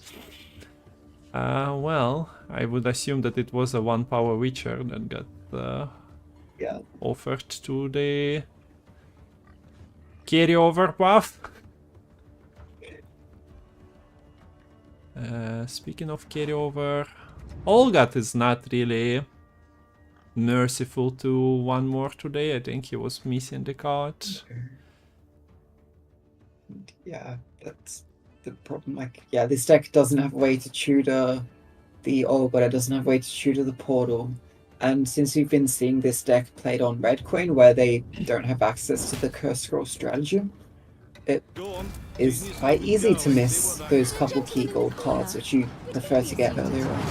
Okay, a proper Witcher off continues with Gelder joining the party. It's students here, students there. It's like 2 Witcher universities battling for the potential students.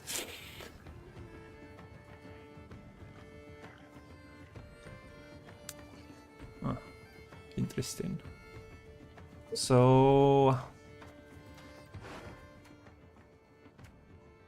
the Kelder package is gone. Kelder is amazing though. It cannot be Eskel. I guess Heatwave Professional doesn't care about his tribal predisposition. Yeah, if you double buffed it with Leader, it would be pretty safe from the Professional, but still vulnerable to the Heatwave. Look, I can see just playing it early here if you expect it to get answered by a Toll Punish later on. Just play it here, it's able to trade up a little bit and combine nicely with this Griffin Witcher Adept to help you get that round control.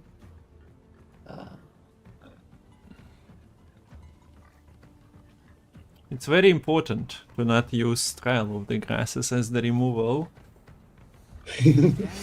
Retrieve the bolt. I know. I'm on it. Against the deck that basically has all of them included.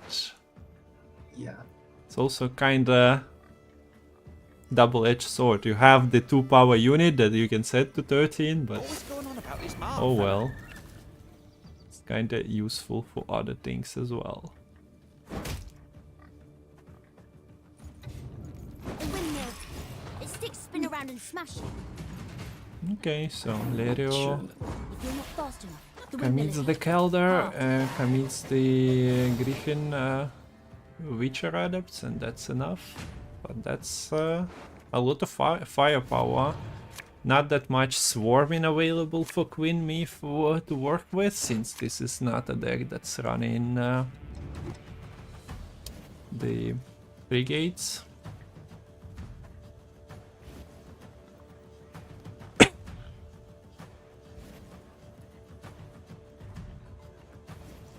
Portal in hand. What are you gonna do? One round here for Lerio.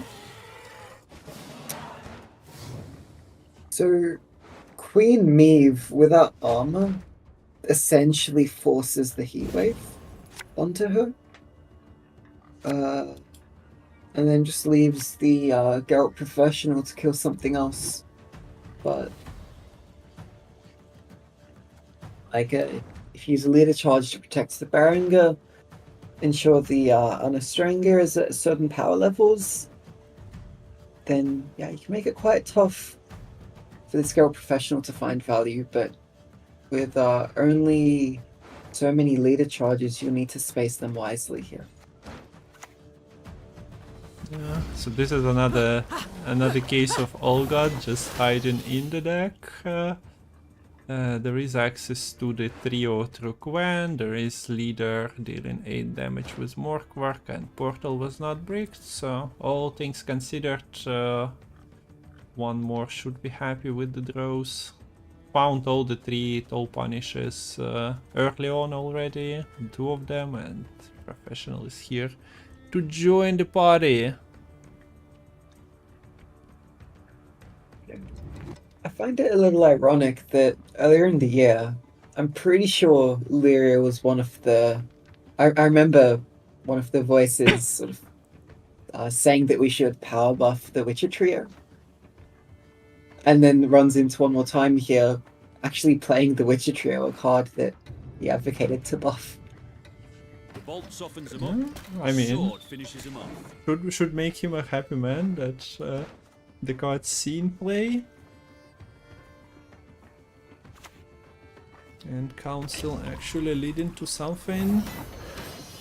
And you on the tournament meta, not only on the ladder, where you nowadays, well, always, but nowadays especially, can play anything you wish.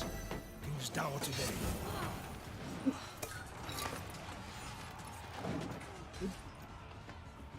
It's like that leader is to protect against a Geralt Professional. And hey, if the Radovid Royal Guard order gets to go through, that order itself can help protect against the Geralt Professional. It sets Sana at 7 with armor, You ought to see the other beasts. so But I worry here though, because Queen Meave will boost all the units by 1, and that could set a unit to a power that is divisible by 3. well, nothing you can do about that in the end, I suppose. Like, you probably rely on some points coming from her, but there is also a non-zero chance that he just eats she eats Heat Wave, right?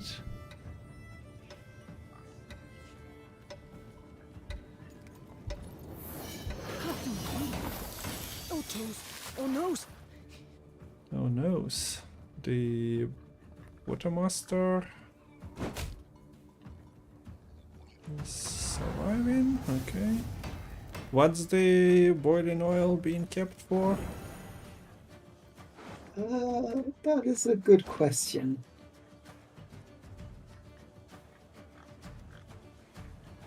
Depending on the draws, it might be another mentor in this game coming up from the location for Lerio. But casters, why is Trial of the Grass is not going on to the Witcher? Already 6 damage and 5 power engine. Okay, so there we go, professional. And the leader kinda wiped the board, for the most part, of any value. Pretty clean answer here from One More Time. And maybe you don't even need to care about the Queen Meve anymore if there's barely any units on the side of Lerio here.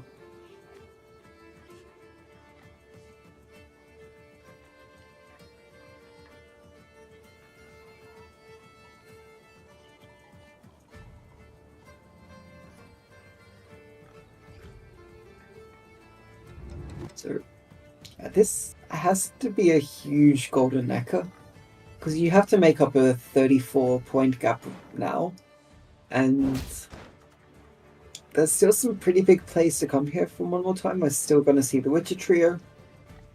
There's that heat wave which can answer a threat from Lerio. I honestly just don't see points on Lerio's side at the moment.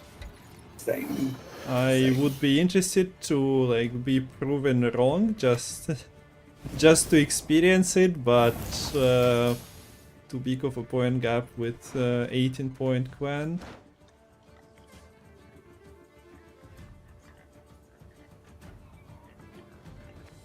Oh, chat is having fun. They found a button. Let's go.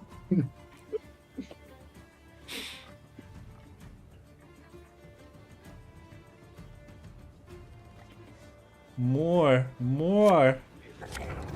Ban is spammable? Okay. Well, it's not a ban when it's not a message in chat.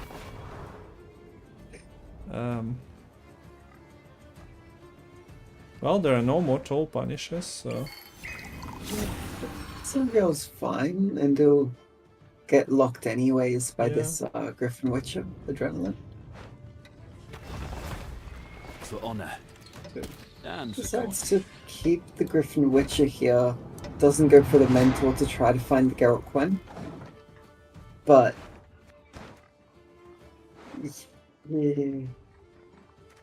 yeah, I don't see this hand matching up. I mean, at least it closed the gap more or less. It's not for me. So there is that. So it's not looking too big.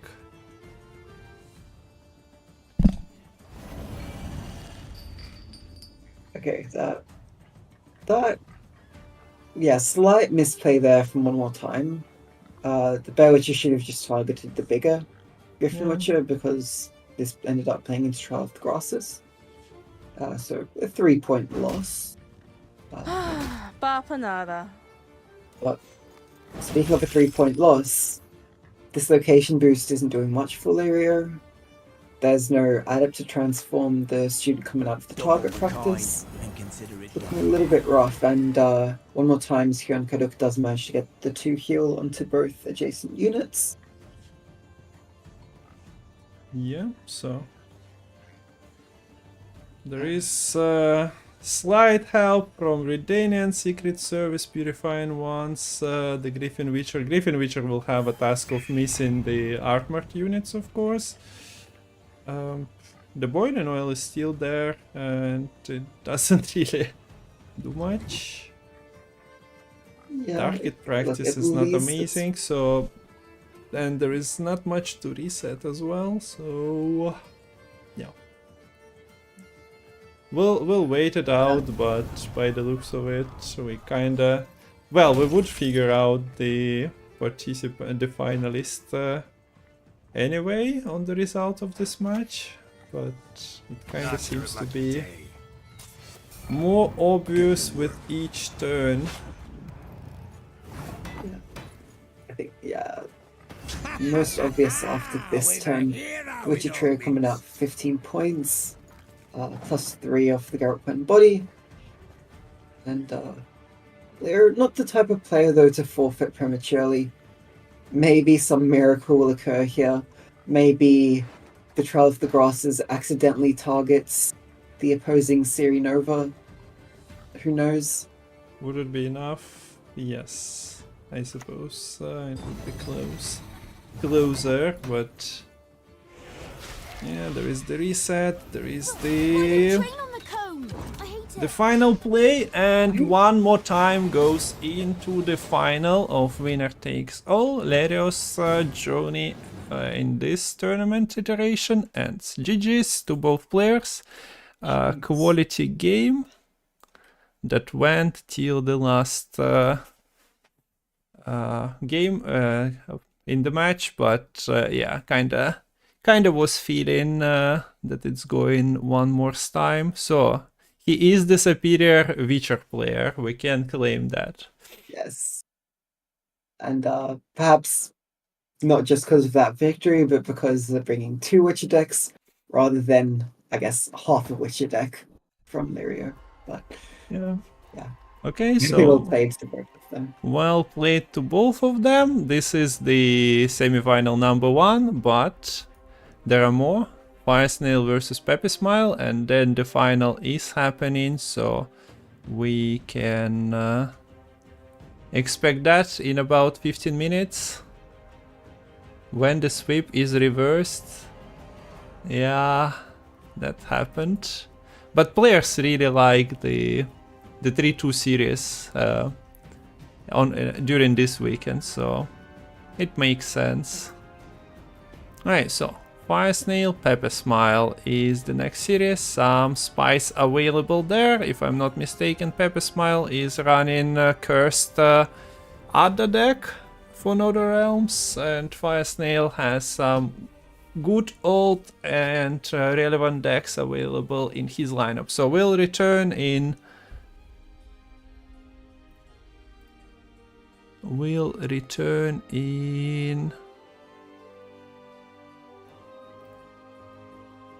what, 15 minutes? Yeah. Yeah, the game starts in 15 minutes time. So we'll return a bit something- earlier to talk about the decks. Be right back. GG, Lerio.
Okay, and we are getting back into it. Welcome back, everyone. We have the second semi-final. Now there should be less ads. I don't know what Twitch decided to do. Spamming you with it, sorry. Should be fixed now. Митрофан, не кидай мне деньги на Donation Alerts. Donation Alerts не работает с PayPal, насколько мне известно. Но рекламы должно быть меньше. Oh, Matol command. Reacting with lemon. Pasting in chat, I see. Ну, я ссылку, да, убрал, но это... Ну, я не знаю, мне сказали, что не работает. Мне никто не кидал последние полгода туда ничего, так что... Это... Но Даурен и другие... Он не выводит на обычные карты, но у меня PayPal туда прикручен. И там денег как бы... Ну, вот теперь 500 рублей лежит. Но рекламы не должно быть. Я скрутил у Твича, видимо, по воскресеньям какая-то суперкомпания. Okay, so we are getting back into the semi-final. Sorry for that pause before that. So, FireSnail versus PepeSmile. You see the leaders. The bans will be done soon. We'll have to take a minute to talk about the decks. Lemon, can you hear me? All fine? Yeah, I can hear you all good. So, opening FireSnail decks. And yeah, I'm a happy man. I see self-wound in the tournament setting. I go, this is the tournament I want to cast. Let's go. And then I look at the next deck and it's Alumni and I'm like, yes, this is the experience. So FireSnail brings the decks that were pretty popular in the tournament setting throughout this year. So we start with the self-wound. You might have forgotten, like you don't see self-wound for a second and you forget what the cards do, but yeah, the Swolblood with the big explosions is there. And then the Knut, Sigvald, Draka Turtle, Olgierd package is there, just screaming, hit us, give us the pain and we'll give you the positive outcome if you bring some to us. Yeah, it's nice to see a little bit of self-wound in the tournament setting, but when every deck is Skellige deck is Earth and Ritual, then you start asking questions. Yeah, the Soul Self-Wound. Interested to see how it's going to stack up today. Same with the Alumni. We saw Alumni have quite a rough time yesterday. Actually got 2 losses before it finally got a win in the Game 5. But maybe FireSnail has been able to hit the books and have a better time with the students today. Yeah, the students struggled, but in the end he is in a semi-final, so 2 more sessions of learning and he wins the tournament, but has to beat PepeSmile first and then 1 more. Imprisonment, Rent-Free Soldiers list doesn't really play any engines, but big units, slam points, and then 3s, you're just shoveling them with even more points falling from the skies. There is a Prophet, it seems like the Stregobor, but yeah, this is a Prophet there. An 8-point lock your opponent's hand type of unit. Of the books as the final deck, before Lemon walks us through PepeSmile, of the books has a lot of cards that you see in Syndicate, but pay attention, there is Azar Javet in this one, trying to protect Acherontia. So you can hide things behind the scarabs and then just cash in your sesames. Seeing Peller is a bit weird in Syndicate, but here we are. And yeah, the invites are arriving, so let's look at PepeSmile's decks fast and move on to the games. So we have Patch Saddle Fury Warriors To begin with, this is pretty standard Warriors list. Interesting to see the Django threat coming out to play. I always love seeing that card in action. Also Drake Bondu to help you get your Warrior carryover a bit quicker. Actually, main decking Harald on Crate is something we don't see too often, but a decent card in its own right. The next list is a Devotion Prince Maneuver Curse list. So this is heavy on the Princess Adda value. Great synergy with the Drow, with the Botchling, or summoning out Cursed Knights with the one and only Ravnin Kimbolt, which I think a lot of people underestimate and forget about the Kimbolt in general in this game, but it's a very powerful card if it's allowed to stick for just a few turns and can quickly get out of hand, forking the opponent quite effectively. The next list is your standard Imposter Aristocrats. This version is running the Usurper with the Philippe, so not opting into the Admiral Ron Parley show. But the rest of the deck, pretty standard for the most part. And I won't really touch on the Syndicate here because that is the list which is banned on the side of PepeSmile. Yeah, so okay, we got the bans. The bans are no shield wall, so no alumni, no studying today. It's weekend and no Pirate's Cove. Let's go in then. FireSnail starting us off on blue coin. Probably going to be Syndicate, I would be hazarding a guess at. And PepeSmile red coin with the Aristocrats. Wait, Syndicate as the first and we getting in? I'm very surprised. Let's go. No luck this time around. Do you have the glitch again? No. It's working for some reason. Oh, nice. Alright. The second semi-final. Let's kick it off.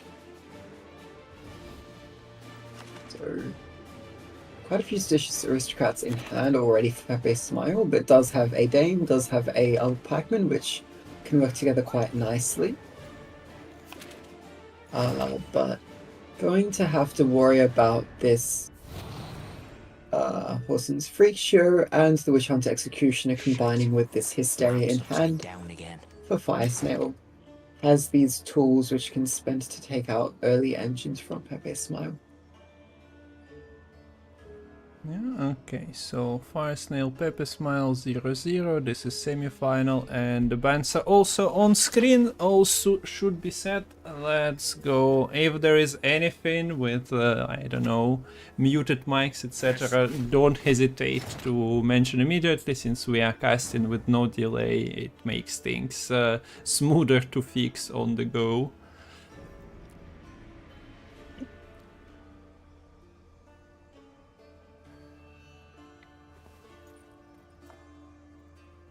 So, thinning a little bit. Do you think this other Pikeman is threatening?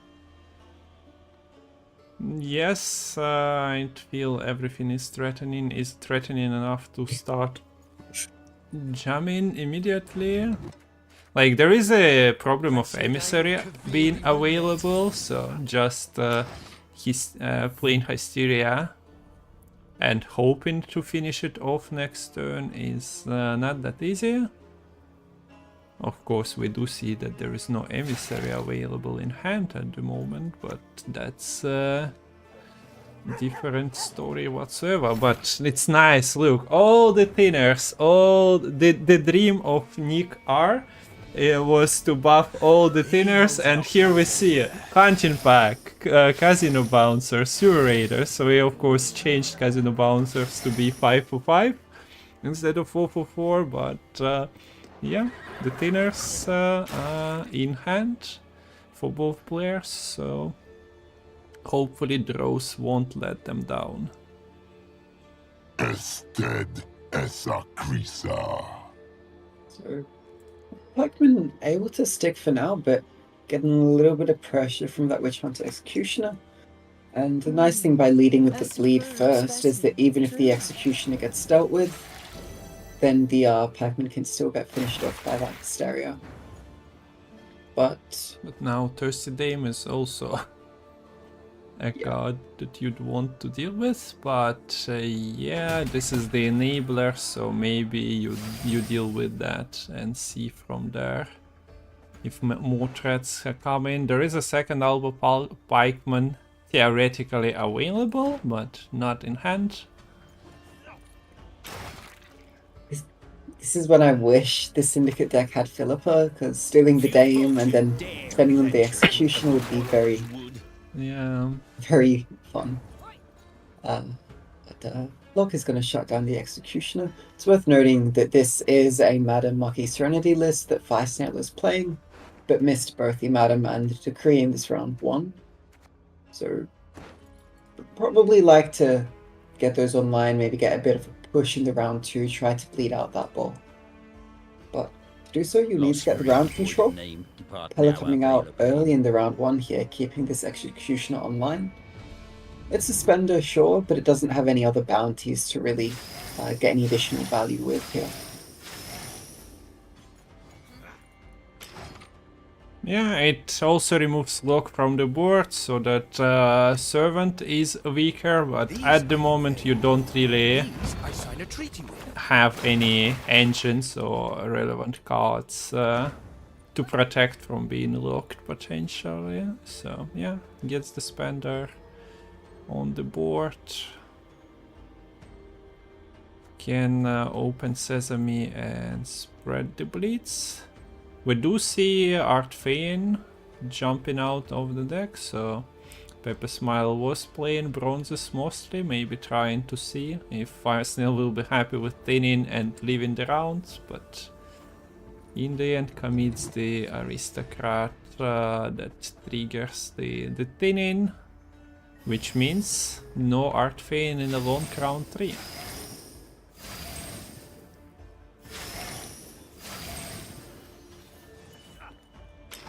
Okay, FireSnail.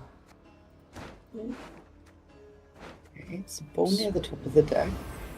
Going to be the Fangs of the Empire taking a trip to the bottom. No,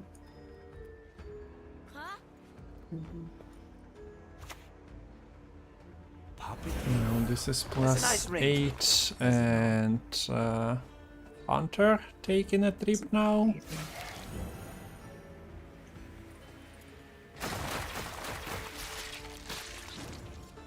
So, okay, the tie is... we wanted a tie. FireSnail says, I'm fine with it, you know? I'm happy. I have Azar, Javed, Candle, and Acherontia. Those are the 3 things that work together as a package pretty nicely. And finally, we get a tie! I don't care if that's not the one that we were talking about. We got a tie! I'm happy. The checklist is getting filled. Great work to PepeSmile and FireSnail for already giving us a tie. Best way to start the series off here. Madam Mucky Serenity going to be found as well as the Decree now for the Syndicate side. What are they missing? Missing the Heat Wave. I'm not going to be able to get that with Decree. That's not going to be fun playing into the ball here. And can get this more else via the Decree. On the other side, PepeSmile is still missing a few golds. Doesn't have Ku, Philippe, Cupbearer, nor Joachim. Roderick can help a little bit here. Ardfiend could maybe combo with the Amir to draw into one of these golds if you know what's on the top. I feel like a liar saying that Artfiend will not be traveling to the last round. And here it is, on the board in all its beauty. Also, Usurper is not the scariest engine at the moment. Didn't have enough time to usurp all the power, so he's just in a general position at the moment.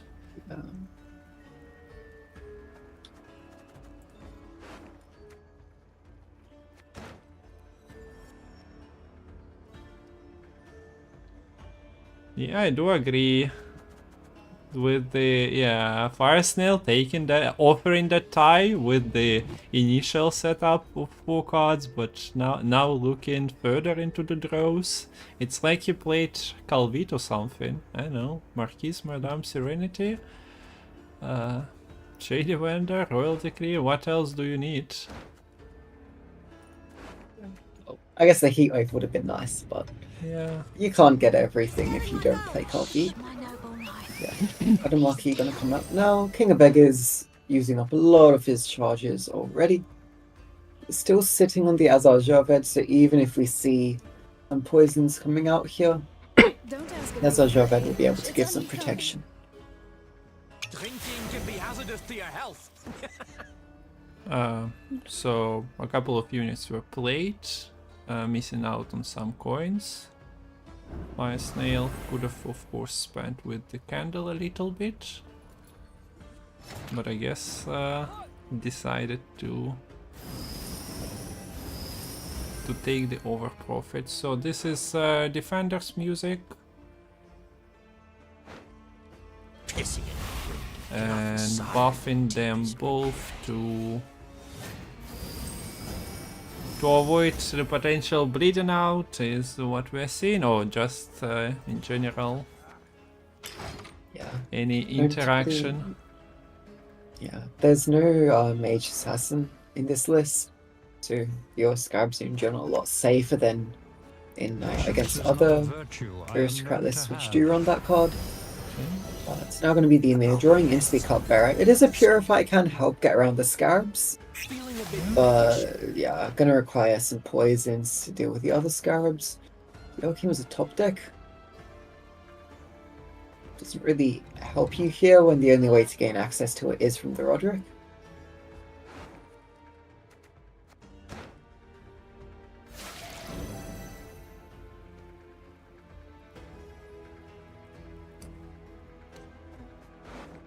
So are you hoping to hit like Fangs of the Empire? Is it of any relevance? Yes, not. I was meaning like in the terms of having a better leader target potentially, but for PepeSmile decides the Scarab is good enough with all the statuses available on the board and helps to protect some of my stuff from potential freak show Morils. But the bigger Thirsty Dame is on the back row, so if Morels is coming in, he's coming after her anyway. How about this one? Should be not enough tax Such a good stolen mutagens, get a veil onto the poison.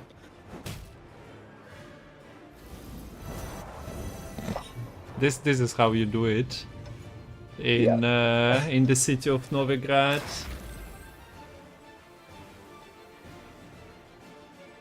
Such a good roll. You can purify one. It was a plan to purify one and maybe poison the other one. Kill the dog diddlers! Or at least it was in the books, but becomes harder now. I shall flog them into submission. Oh, all the statuses that you can carry over. So good. It pleases you. I'm delighted to hear it. Well, look at this passive Laura Peaches. I'm actually impressed. Having all the statuses. Oh wait, where is it? Yeah, it doesn't make a huge difference here for PepeSmile. There's not many remaining cards which can target. But then maybe the Emir is now not able to seize back the Roderick. Yeah. PepeSmile's doing decently. Up by quite a bit, but we still are yet to see Acherontia. There's a very good Morels coming out of this Royal Decree as well. Only one Open Sesame in the graveyard granted, but it's very doable for FireSnail to get it back out here with these leader charges. Never snip from the master's table. Never. Okay, so she does get Purify. Very awkward. Very awkward with all the statuses. But yeah, that's why scarabs I mentioned. Yeah, good luck getting through them under the candle. There we go. Morils has enough cash to spend.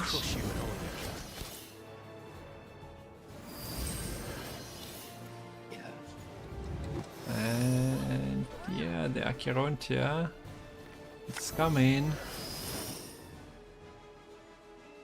It only gets to have the tribute because we are playing against off the books leader. Die by my sword. And I think this MS3 is a little bit short here.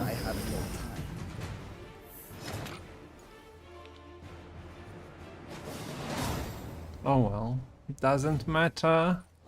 There's a PepeSmile and forfeit set, but yeah, we got ourselves a tie. I'm a happy caster. An awkward game in the end. I don't know, not what we might have expected from it. So this is the victory number 1. FireSnail gets the Syndicate win, and he had his shield wall banned. And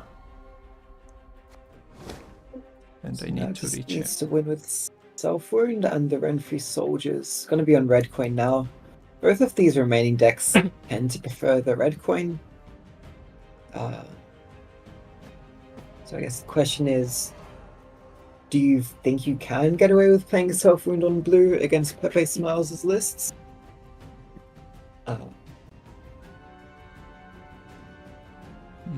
Because Self-Wound will be very good into the Warriors, right? Should be, yeah. Not so good into the Aristocrats. Yeah, we've seen Self-Wound dominating, and then it just meets a wave of Aristocrats, and all the players playing Self-Wound are like, wait a second. Yeah. We came to win here. What do you mean you're locking everything we play? Yeah. So, yeah, the Self-Wound list has some very polarized matchups in this series. So it'll be... FireSnail was basically just having to predict what PepeSmile was going to play and decide when to bring out the Self-Wound. It is going to be that bad matchup we just talked about. Aristocrats might have a better time here than they did in the game 1. It's slightly different situation coin-wise, if I'm not mistaken. Usually we see, at least from my memory of what we were casting, it was usually Self-Wound on blue. Maybe as the deck that, oh, I'm losing with it, I need to get it through. Maybe that was like a forced matchup. But yeah, okay. Status Nilfgaard from blue, from Pepe against the Self-Wound. So should be having a decent time. Finds a few bronzes to start himself off with, but FireSnail has the Corsair ship combo as well.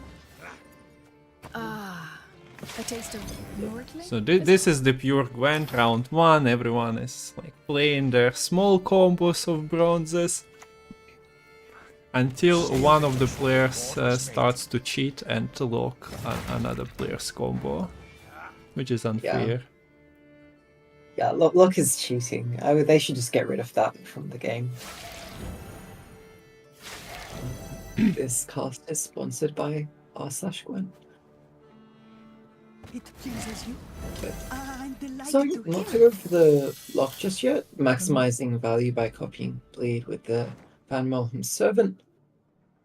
Gonna be maxi here. Drawing into the K-Troll and Draco total is solid, but bottom 3 cards in Neomancy all get Immortal, hence Farblood.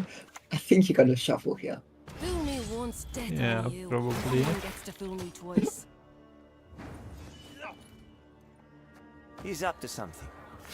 We ought to be up to But yeah, luck is very influential mechanic here, so keeping that one Murlehem Hunter is something that you probably want to do if possible, especially with the Dame Pikeman rolling faster than the Drakkar Demon Corsair.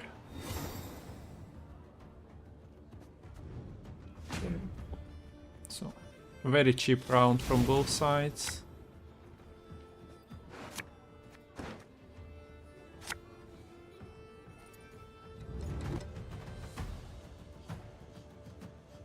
So, Maxi brings... This Wildwood was brought to you from the depths of the deck by Maxi. Don't remember where this was. Aneromancy was at the bottom. I wonder if there are any plans to draw the Aneromancy, or should I replay the last winner takes all where Aneromancy was featured, but turned out to be an alright inclusion anyway. So there is the answer to the Masquerade Ball. You save the Heat Wave to be a toll punish, but you just send some bears to the Masquerade Ball. Adds spice to the party, I suppose. At the moment, only one player is having fun on the board, adding more units, or has more units added to their side of the board, but Skellige cannot go long without fighting, so Kyrtrolde is there, so clashes potentially happening very soon.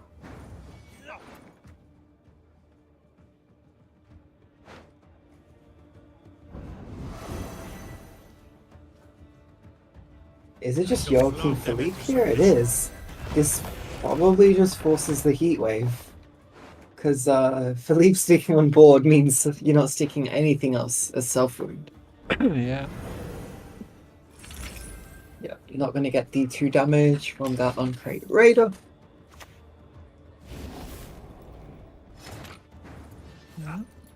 Well, both Purification and Heatwave finding very good targets here in round 2. Can't complain when adding the neutral artifact answers slash toll point deniers into your deck.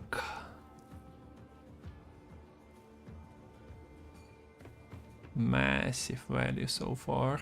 These I invade. These I Oh, sign a treaty with. which one? Finally, some diversion. And here I was, ready to puke from all the boredom. Worth noting, there is Squirrel in FireSnail's hand, so a coup de grace in this round could just fall prey to this Squirrel, getting banished from the graveyard. Then again, I'm not really certain coup de grace is doing much in a round 3, in like a next round here anyways. Look, it's not bad. You could maybe put Spang in an Olgid and copy it, but it's still not the best. Leader charges from FireSnail going to take out the Joachim, deny any potential coup here. Interesting that only decides to do that a turn later. Yep, good point. Why should I, an elf, a sage, converse with an ape? What is this ridiculous law he's devised? And I get really worried about how PepeSmile is playing here. Yes, this point gap is huge, and you have two pretty tall units, which is great. But just look at the difference in how wide these two boards are. And then Svarblood Tournament, Svarblood can do a very good job at closing this gap in a very small amount of time. So what you're saying is that PepeSmile should have left the operatives on the other side of the board so that the balance would be less skewed, right? That's exactly the point you were making. Might be twisting my words a little bit. I'd never. So yeah, so far so good. But as it usually happens with the Svalbard, it might be deception for our eyes. We'll see how close it is. I know what Matol already has typed into the Twitch chat. Waiting for the bear to hit the board. I wonder what my snails would have captured this time. So, yeah, the Canute doesn't, like, with no Sigvald or Olgid or Draco Turtle access, both the Canute and the location are significantly worse than they otherwise could be here for FireSnail due to all those misses. But it still, with 2 locks in hand, as soon as the Canute hits the board, you're basically always gonna lock that up with your Hunter.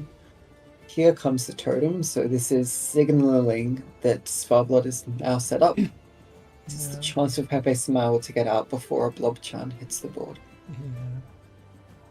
Blob control to Major Matol. We're ready to go.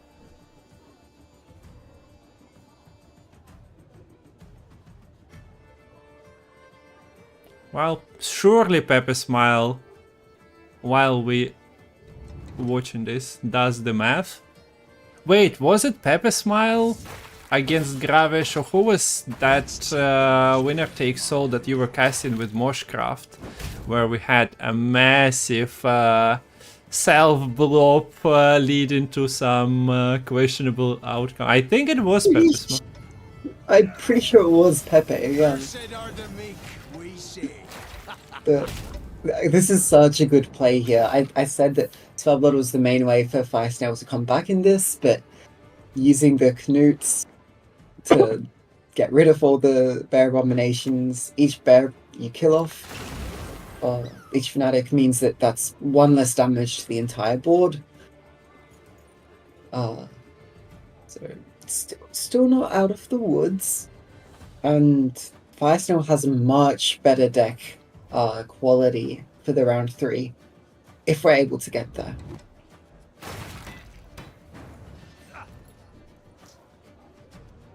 Okay. A lot of points. Still waiting. Oh, more points. Pepe wants all the units to get hit on his side of the board.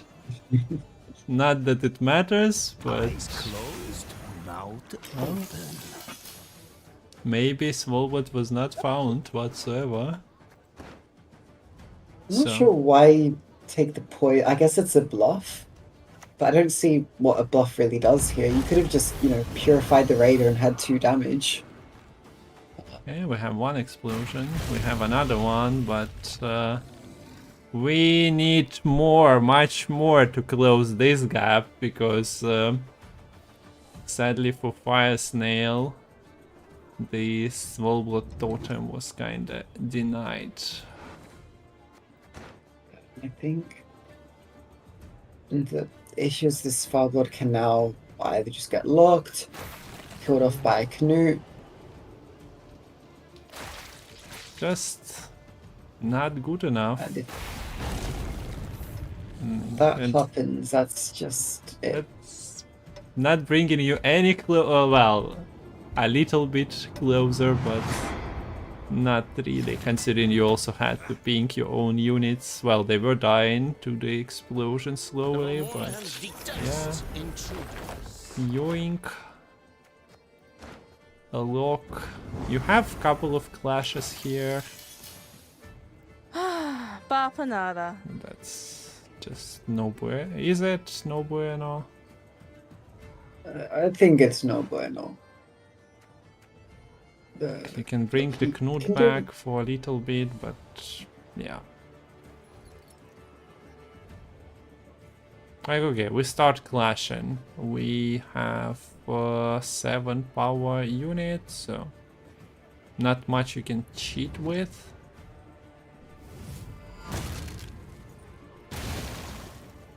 Okay, bring the Svarblood back instead. Okay.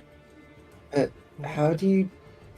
Oh, you need to use this whim to get enough damage to spawn a bear for the Svarblood. So slowly working. Not giving up is the most important one. The previous explosions were not really great. but it's getting closer. Now the explosion definitely is a positive outcome. But yeah. Okay. Nice try though from FireSnail, bringing it from the 60-point gap, more or less, to what, 10? Less than 10, yeah.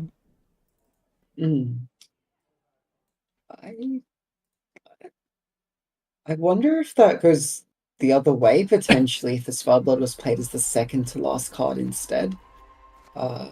Avoiding a chance to lock or kill it with any of the Knuts, but that was just PepeSmile in the driver's seat the whole time that game. Aristocrats just pushing the self-win around, shutting down any chances they had to do anything, and managing to get this 1-0. I think that's the first 2-0 we've seen, or at least that I think I casted personally here. Yeah, not many games happened like this. Most went to the round 3. And also, yeah, the PepeSmile was in the driver's seat, but also I guess FireSnail kind of missed a few components that would have given him a freedom. Like he had one line with this Wallblood, but nothing much else to work with because, yeah, so Neuromancy, etc. were stuck in the deck. Okay, so 1-1, 3-2, 3-1. Yeah, we are moving to the long day once more. Yesterday, if you missed it, most series went the full length. Так что да, может быть очередной день, где мы видим только 3-2, 3-2, 3-2. Зачем красть у зрителей Гвинт? So, yeah. Why would you steal Gwent from the viewers where you can just play 5 games? Why not? Thanks, Scoop. Well, it is what it is. Yeah, there is no delay, but it's also like a relatively tightly knit community, so we hope that stuff like that doesn't happen. Bapanada. And the cast is a lot nicer being able to interact with chat live, and it's also easier to fine tune if there's any technical difficulties too. Yeah, because if you're on delay, you're getting that information with the delay, and look, these are some of the best players, and they generally are playing as if the opponent has drawn all their cards, like for the most part. So it might sound a bit strange, but compared to other potential esports, there's less of an advantage to stream sniping anyways. It's still, don't do it. It's still possible, yeah. We had some problems here and there throughout Gwent's history with people streaming, but well, you have to make a decision. Okay, so Dragbond who on the board, and Selfwound is like, oh, what am I doing? There is a 5-power unit, I cannot answer that. Yesterday we've seen a 30-point invader being played. So, can you imagine how many Dragbond who clicks happened during that game? Well, you can calculate, but a lot. It was scary, yeah. I was almost expecting this Modern to be saved to try to kill off this Dragbond dude if the Berserker being hit it again. But it's not quite going to be the case. And yeah, it's probably worth mentioning that the last matchup was quite bad for the Self-Wound against all the locks coming out from the Aristocrats. But now it's the opposite situation. Warriors have a very tough time into Self-Wound. All their interaction comes through direct damage, which Self-Wound could more or less just avoid by having cards like Sigvald and Olgerd and Draco Turtle just sitting happily on the board. They don't care if you hit them. They like you to hit them. They kind of masochistic. Yeah, they will probably even pay you to hit them if there was a microtransaction throughout the game. Courageous mother. So there's going to be a lot of pressure on this champion's charge to get that Bloodthirst 3 to destroy a unit unconditionally. Okay, it does have the condition of Bloodthirst 3, but I mean that it's not damage. It goes through the Sigvald, it goes through the Olgid. Round control for Warriors also means that they can try to bleed out some of these threats. If you can't answer a threat directly, your next best option is to bleed it out in this game. There is a squirrel as well. All that job done by the Dragbond crew, potentially being just destroyed, but not the most amazing tempo. So let's see. Okay, the PepeSmile is aware of the danger and decides to avoid the disaster immediately. The graveyard is not very populated, but there are a couple of things, and PepeSmile also used the War of Clans already to avoid the bricks. Yeah. This is a bit rough for the Self Wound. They're missing Location, they're missing Svalbard, they're missing Canute, as well as the Enigmancy to find any of those cards. Also notably, Pella is still in deck, and there is the Jingo Threat lock available for PepeSmile here. So yeah, there's Olgir, Draco Turtle, Sigvald in hand for FireSnail, but not much to actually follow up on those cards. But she brooks no insult. So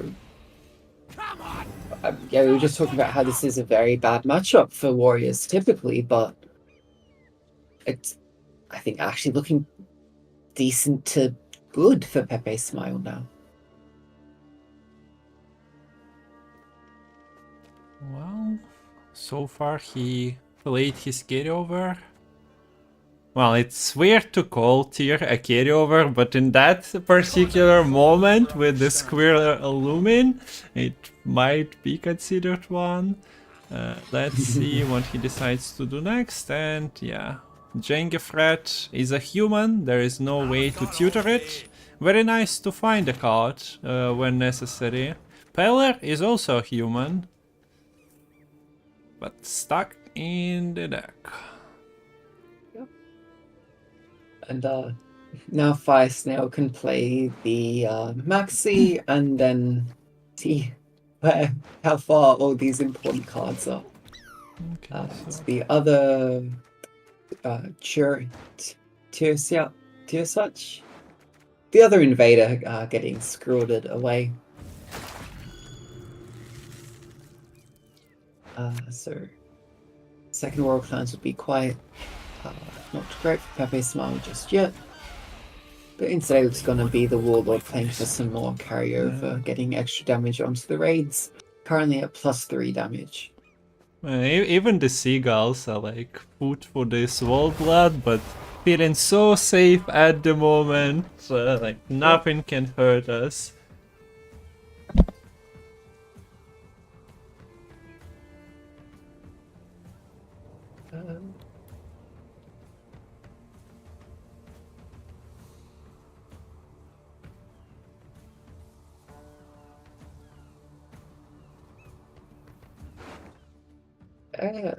It's only 2 units left in deck for PepeSmile here.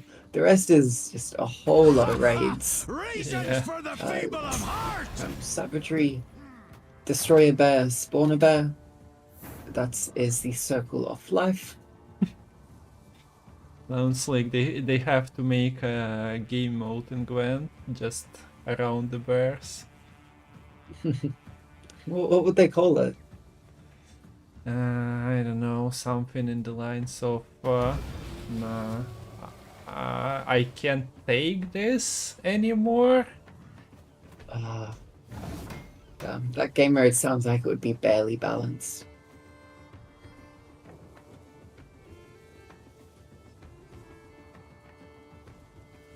But will the barely balanced Svalbard is, yeah, fit in that description as well, barely balanced. By the combined efforts of the Balance Council, yeah. It's barely balanced at the moment.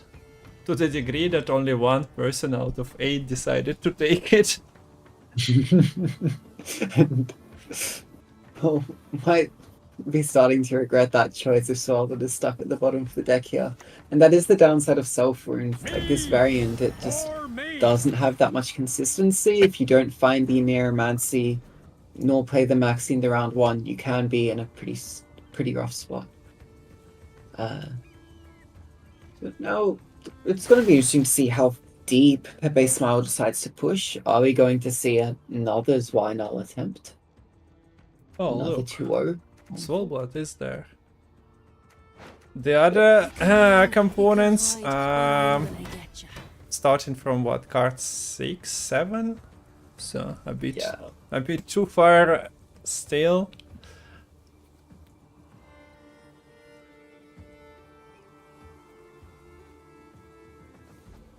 Now Pepe's problem is not the greatest graveyard for himself, but you can activate it by drag bond through one of the raiders away, making your Herald active as well. And okay, we see the leader, so I suppose you can play Herald here, or maybe you take a 5-card round. You have a big finisher. You don't really spawn too many units, as you mentioned. This is basically a no unit further down the road, but not really. Raids that I get in play nowadays. Damage and spawn, or damage and play basically, so it's not like you can just throw damage at your opponent. You also don't, as you mentioned before, damage Sigvalds and Draco Turtles, but no, never mind. Invader is out, so there is no risk taken. From PepeSmile, worst matchup possible, your opponent is not doing the self-wound things. Yeah. Almost at all. This would be a 2-0 if Pepe decides to go for it.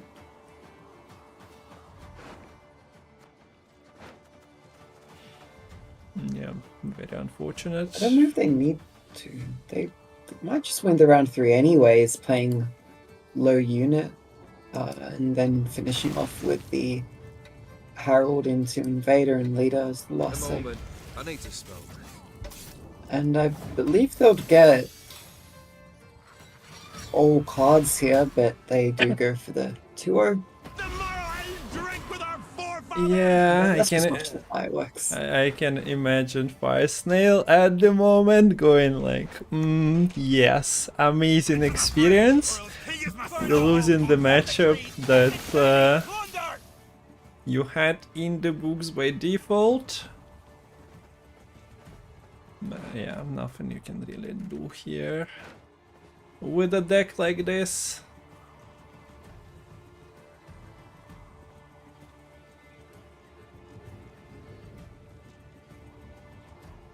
I guess FireSnail going to be looking, trying to find some miraculous play which can snatch victory from the jaws of defeat. But those jaws are wide, well, wide open, almost shut. I don't know, whichever way.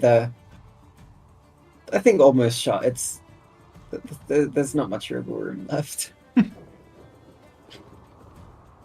I'm tripping over my metaphors so badly right now.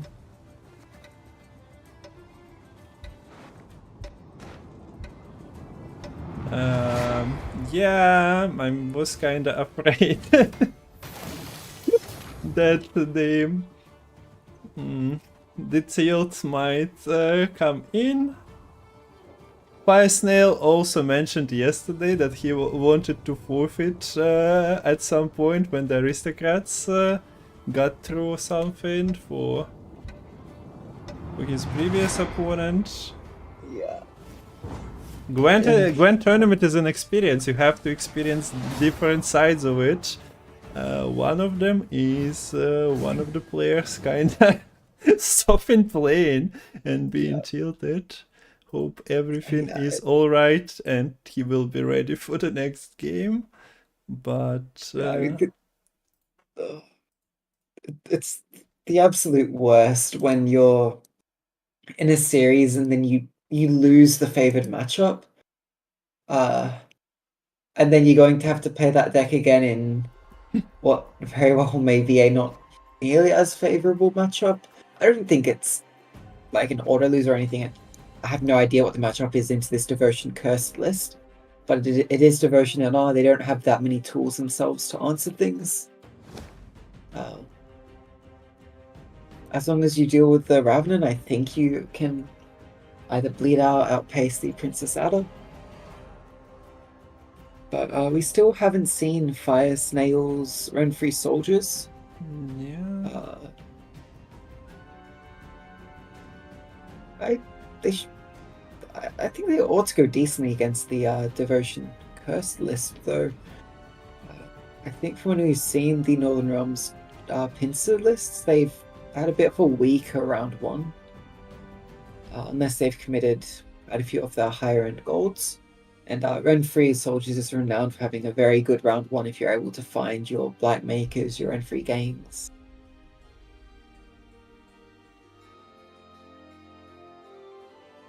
Okay, we don't see any communication in Discord, so we just hoping that FireSnail took time to de-tilt and he's coming back in a better mood. Okay, yeah, we are going into the game number 4 of this semi-final. As you pointed out, yeah, it's hard to predict the Cursed Adda matchups because it's not the deck played a lot in the tournament setting. And the first choice for FireSnail is the Nilfgaard. So you have control in form of the lock mostly here. But there is Vilgefortz and you can do some profiting, maybe. On the other hand, there are so many siege engines that would get a value in a longer round. So you kind of want to lock them as well, and then you are hit by Kimbolt, Queen Meave, Botchling, and the siege itself is also a force capable of winning a round.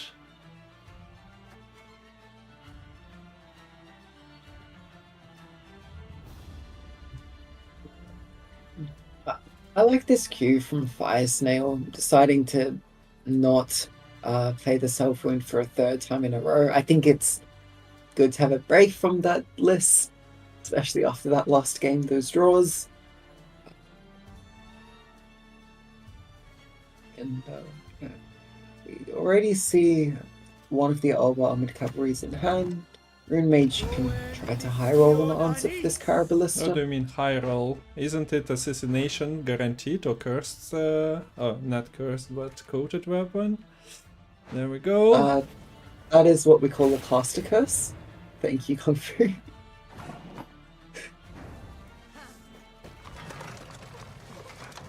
I just thought that one of those two options for 5 damage is basically what you are getting from Runestone. I guess I need to read that card slightly closer. Let's go and do that right now. Create and play a Bronze Nilfgaard card. If necessary, choose a 5 damage. Yeah, says exactly that. Okay, I haven't touched Rune Mage in a while. Balance Council must have done some crazy things. Do not look now, my lady. Okay, so yeah, those are locks being spent on the first couple of siege engines, and you also were lucky enough to find an answer to it through the Rune Mage, to the first one. Okay, so Pepe saying I couldn't do it cheaply enough. Yeah, no. Okay. I thought that it would be like a slam. Oh, fine, you were not happy with my naked siege engines. I'll give you a siege as well to boot it.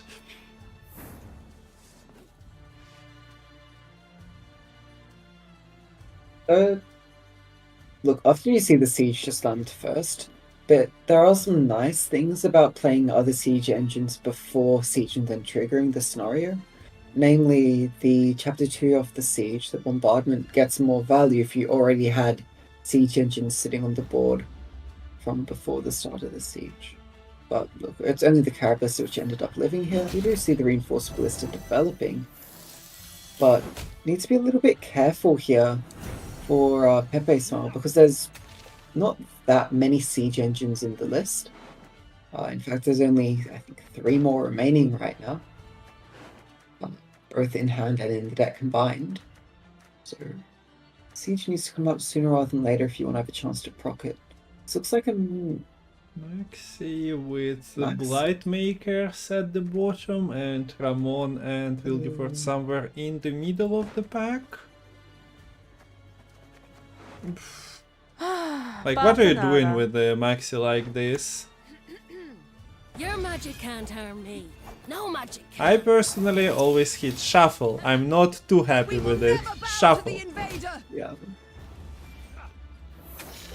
It could always be better, and I'm a betting man. Yeah, on the other hand, you had Slave Driver, Nausicaa somewhere there. Depends on what do you expect from this round. Maybe it was a decent enough start. Order will triumph. It must triumph. Queen Meep is like, oh, it's the boost, all for me, thank you. And armors herself a little bit. Okay, so reinforced ballista slowly but surely removed one of the units available for trees. I don't think FireSnail is running out of those units though. And yeah, siege finally lands. It's worth noting that PepeSmile doesn't have units that go super tall apart from that Adda, but of course she has immunity. So the Gale of Rivia can struggle to find targets, which is a large reason why it comes out here for the Queen Weave, combining very nicely with that Nilfgaardian Knight, and yeah, here comes the siege. Going to be a very big bombardment here to finish, getting a lot of resupply value as well. Yeah. So 8 units on the board at the moment. I think we should be with 5, but that's like a very lucky bombardment, I guess. Yeah, doesn't exactly work out. Short by 1 thing. Yeah, and now the question is, if you're going to run Triss Meteor Shower, do you do it now? To avoid these siege engines coming up any more units? The answer is yes. So FireSnail able to push the envelope, get a 12-point lead right now. But that back row Triss does play right into the hands of this reinforced trebuchet. This is exactly the experience I had when playing some meme decks, where people were like, how you win the round guaranteed? Play siege. At the moment doesn't really work out when opponents especially knows what type of deck you're playing. So yeah, the siege engines, the full siege, the machines surviving require even more investment here, and we actually see Kimball being played, right? That's his music. What do you even want to pull out? Just Heavy Swirl God. It's not even a good tempo or anything. Not really. It gets ahead at least, which is something, but yeah. And Drag is not good as the very final card here. There's not many low power units apart from the Triss to try and take down? Actually, yeah, it doesn't give zeal, so it just won't be useful. Pepe was greedy in that siege, and on him, as Lemon pointed out, you'd better off establishing the machines first, get value from them, and then siege though.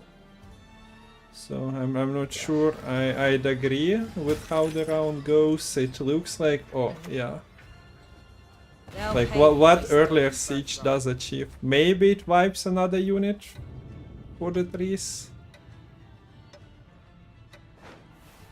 It does generate a couple more points, maybe from the 2 more points from battering ram. FireSnail just wants to win on even. Yeah, goes into, I guess, I'll leader as well mode, and well, Drauk is maybe not the card, but you have the leader to decide if there is anything, and Pepe's answer is no, there is nothing I'd play that gives me a chance. And to be fair, against the strength released, probably. If you can win the round, you'll always play your last card in situation like this. So, yeah. There we go. FireSnail taking the lead. Has, well, hopefully for himself, Blightmaker should have come, but no. He has a need for unit. For the Curse of Envy, posing even more problems, like Nilfgaardian Knight on open board works nicely.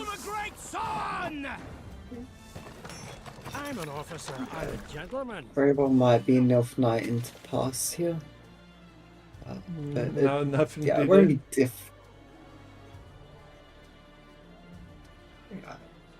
won't be difficult for PepeSmile to get ahead here. But we'll still have to be a card down. Only is this round 3, and in a 5-card round, that's not much time for this Princess Adda to get established. Yeah, so Like, even if you play her turn 1, you only get 4 turns to get boost onto her afterwards. And that's conflicting with trying to set up a Draug earlier on. So it's so bad with the Blightmakers from FireSnail though. Like, you'd prefer them round 1 for the tempo play. Yeah, rather it comes, but Pincer Maneuver is a broken leader. The problem with Blightmakers is, of course, yeah, those Revenants coming from PFIs, coming from Pincer Maneuver, and Draug working with them. You are here as a diversion, for my pleasure alone.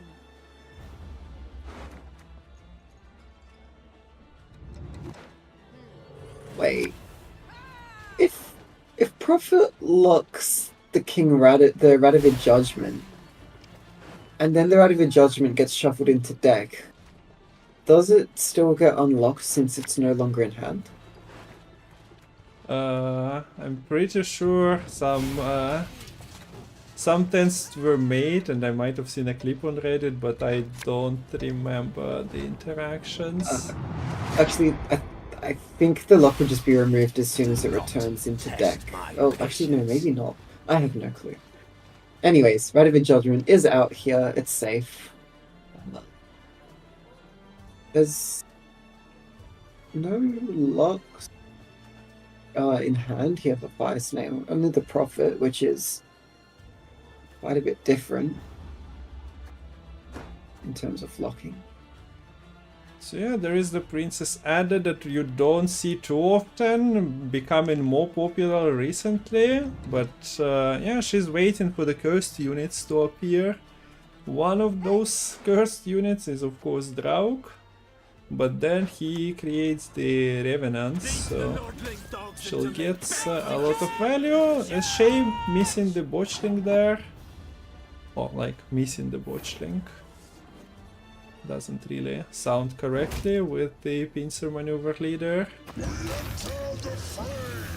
Well, yeah, there we go. +7 because Draug is a cursed unit. But anything you spawn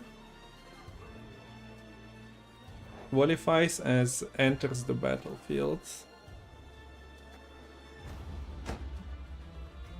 Surprised we didn't see Prophet there instead of the Ramon.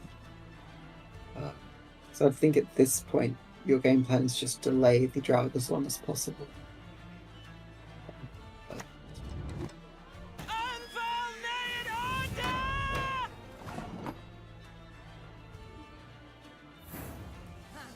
Okay, people in chat are saying that in the situation I brought up with the Radovid Judgment getting locked by Prophet, he would still remain locked in deck. Yeah, I would recommend not take it as a reliable info when feels good man copy paste things, but in Matol with Rust, yeah. The original message. I'll blindly trust Matol in chat. Okay, so yeah, you see, Adda is already a 16. And those Revenants becoming a big problem. Those Blight Makers are not feeling that great to play. I've seen the foul beast and its retinue.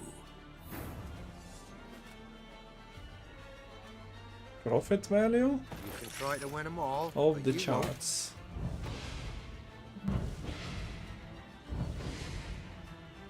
For the king!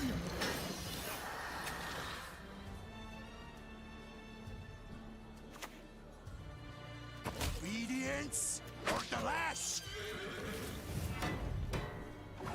But yeah, the Blightmaker finishers is what we'll see here, so Nothing to lose. crisis avoided. Made maybe with Nausicaa you don't really have sequencing problems. Yeah. No good wine will come from here. Not You do have a problem with the points though. Yeah. And yeah, Pepe even missed some points in this round. Could have gotten quite a bit more value from the cursed units. Actually, the Baron ended up being worth less than the PFI, but it doesn't matter. It's a quite smooth win there for PepeSmile in the round 3. Yeah, but Well played. GG's. The Adda is taking the game number 3 for PepeSmile, or game number 3 for him, making score 3-1, and we avoided the 3-2 series. I'm very surprised. Me too. But now we have a final ahead of us, so the final will be PepeSmile against, where is the semi-final bracket? So yeah, against one more time. So chat, PepeSmile one more time. I don't see any PepeSmiles as of now, but surely they are coming. We'll take, what, 15-minute break? Yeah. And gonna continue with the final of Winner Takes All. I'll leave you with the dates of the upcoming events that are happening in 2025. Oh yeah, chat is PepeSmiling, nice to see. That PepeSmile, that goddamn PepeSmile. So yeah, we are on a break, then we'll remind you what decks finalists are playing in the final that decides the fate of $100 as well. There is a prize pool.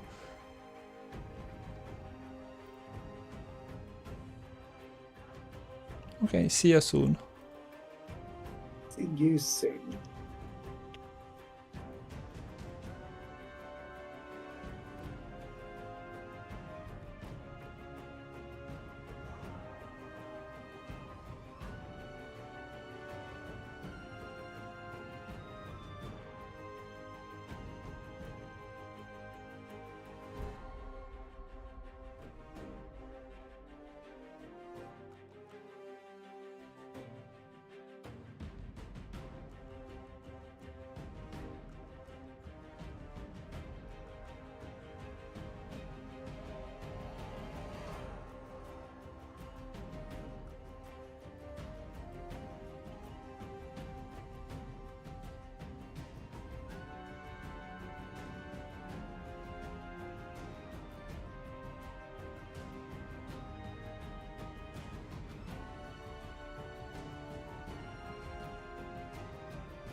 Chat, are you ready to rumble? Oh, the final, one more time against PepeSmile, is happening in a couple of minutes. We've already seen the decks in action. We'll do a quick review, but I don't think we are going to go card by card. If you have any questions, well, we are casting it live, so ask away. The default expectation is that most players know, but yeah, if there was a question about Adda, for example, don't hesitate to ask. Так что мы начинаем через пару минут. Финал, One More против PepeSmile. Много интересных колод, Ведьмаки, Проклятые Королевства Севера. So yeah, if Lemon is back as well, let's I am back. Let's do a quick recap of the deck, starting with PepeSmile. It's fresh in the memory still. The Warriors with Jengi threat that you cannot tutor, but can be talented enough to draw. Came in clutch in the previous game, denying the Sigvald shenanigans. But yeah, deck all about slamming big points while erasing opponent's side of the board. Well, unless you just cannot kill everything and then it all falls apart and you are getting abused.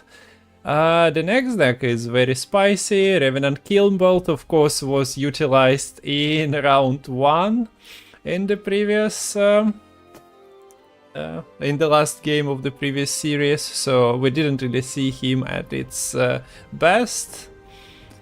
But an interesting deck, becoming more thematic with the cursed units.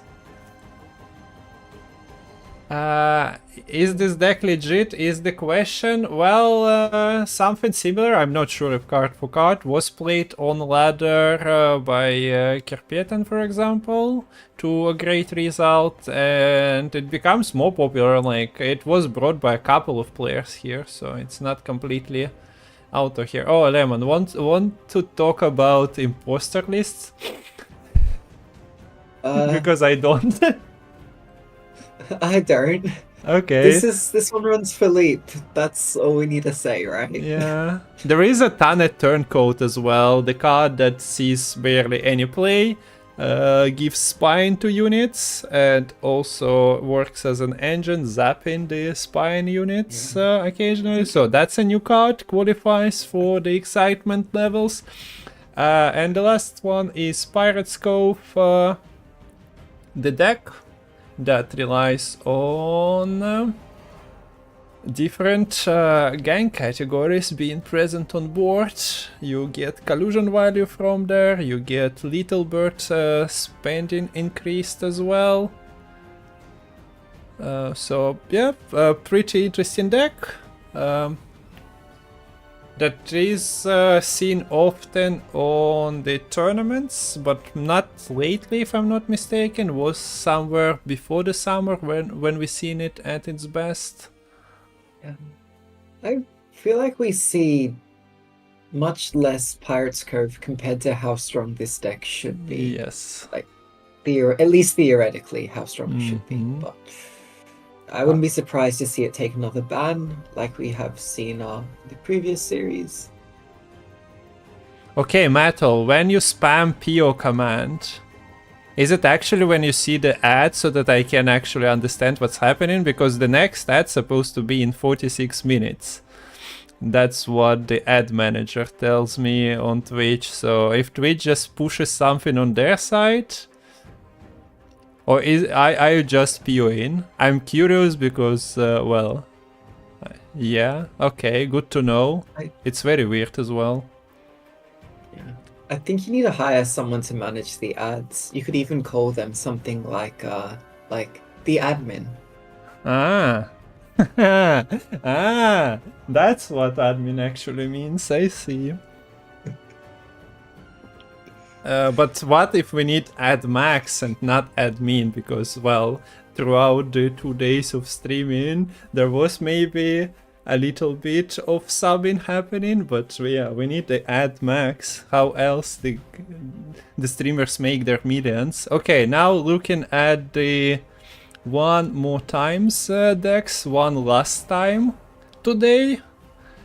Witchers, I'm happy to see them featured in the final, the Witcher trio of Eskel, Vesemir, Lambert going in, but Algot tries to qualify as Witcher as well, because he's present in both of those decks, Vesemir, Eskel, like, if you look, a lot of similarities, so faction identity might be erased, but at the same time, like, this is a Witcher identity, so like we need those in Gwent.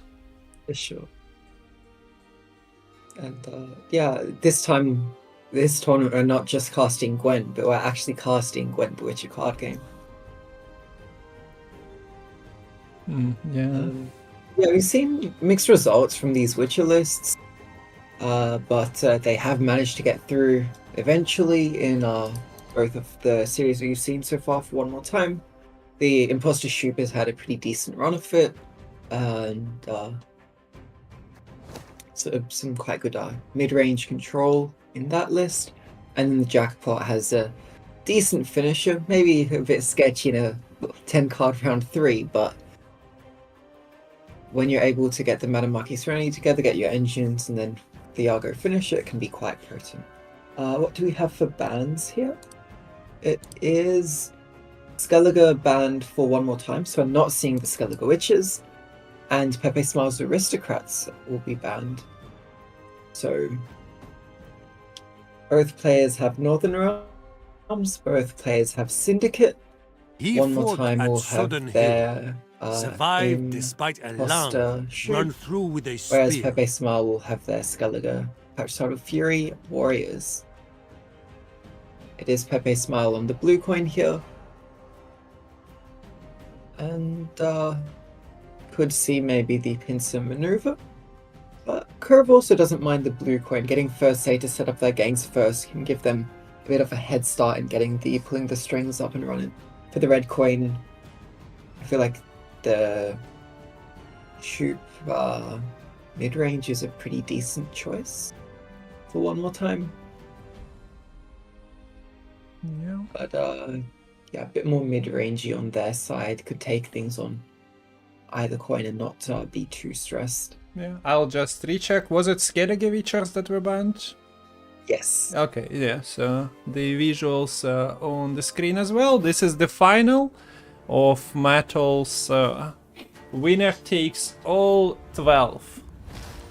And this is the best of 5 series, so you need 3 wins. For those of you who are just joining, maybe I'll remind that we are playing till one of the players gets 3 wins. So let's go. And we do see Skellige Warriors fighting against Henry Nilfgaard.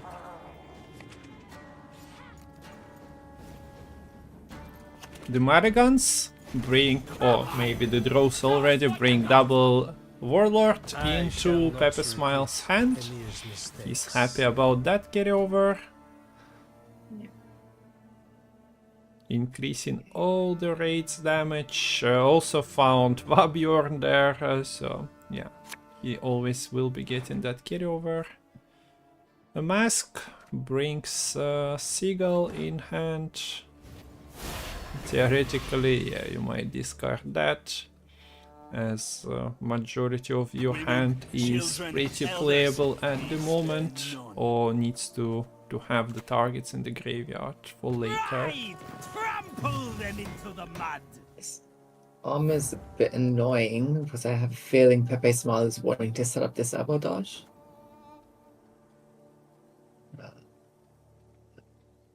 You can just keep getting more warlords together, get a bit more damage on your raids. So yeah, abordage at 4 damage now. Could have knocked off a bit of armor, but Bloodthirst is getting removed by this emissary. There's only so many pirates in this list for the abordages to get value on.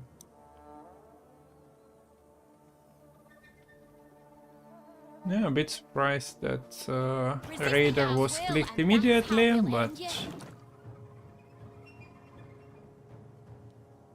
Well... Not too many targets, as you said, to set it up anyway. On the other hand, there is the Brockwar Warrior. All the Bloodthirst you need for Nilfgaard is available to you. Please. Okay, so Pepe is ahead. Doesn't want. This is the second time today we're witnessing heavy cavalry just being like, okay, what do I do, boss? What do I do? And the answer is not much. You get a teammate, I guess, but nothing to hit.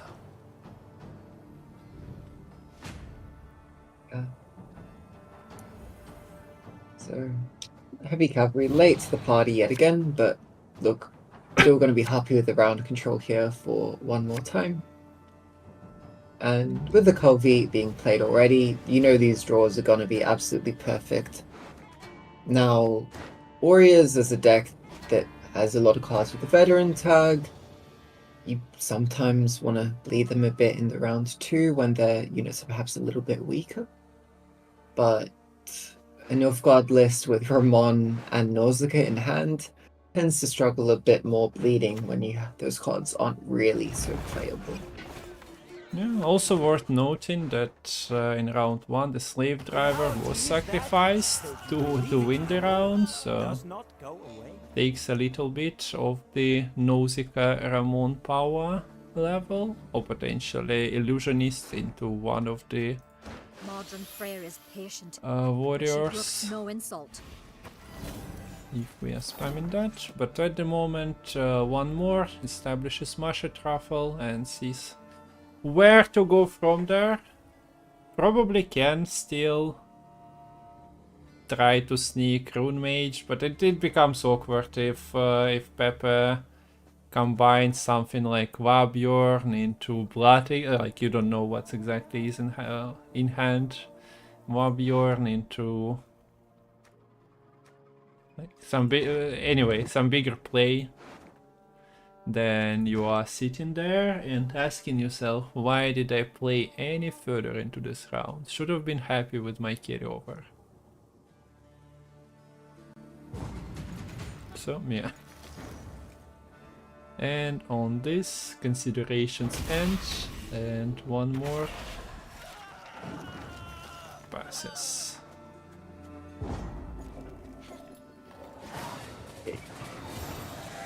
So buffed up rates, Aberdash dealing 5 damage, sometimes problematic because the card works nicely when you're setting up Bloodthirst 2 with it, like having only one target, but yeah, shouldn't be a problem with Patricidal Fury and leader charges, but in general, that's a lot of damage coming from each and every raid. A few cards that are missing at the moment. It might be a bit late for this Drake Bondu to get much done, especially if you want to actually get these abordages played. But still goes for the Drake Bondu. I guess these abordages are strong enough that even if they're not pulling the most value, they're fine. But look, you have the Uncreate Raiders in hand, you can use the tier to get another pirate in hand for the second abordage to be online, or just discard the second abordage with the tier 2.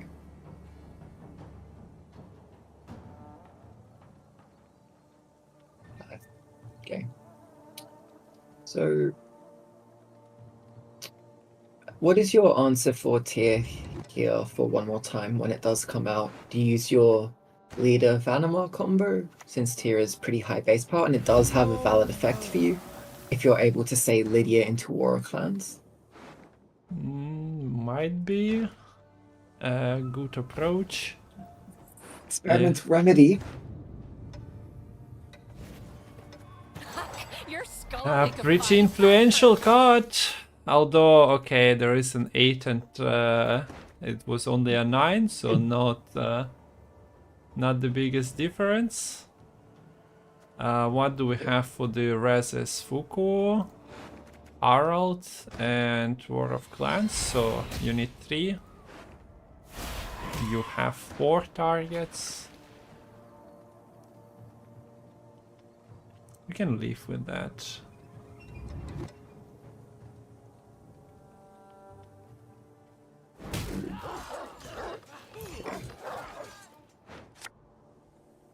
I have a feeling Pepe was originally going for Blood Eagle this turn and then changed their mind to go for the Abordage instead. Because otherwise you would only play 1 leader. But Beautiful is of fear, but of dangers full.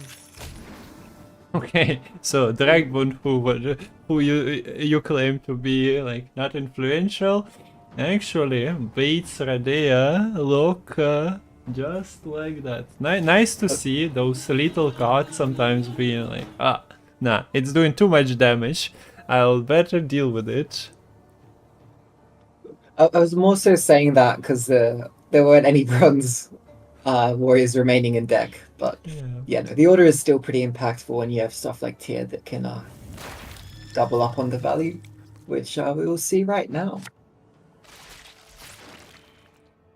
Okay, so we have 1 War of Clans, making Invader not the best target for the tier shenanigans. So yeah, the Raider goes in hand. There is still 2 resin cards. I guess depends on the Abordage pool. Do we even get to see your Harald? There is no tutor anymore, yeah. The Blood Eagle is gone.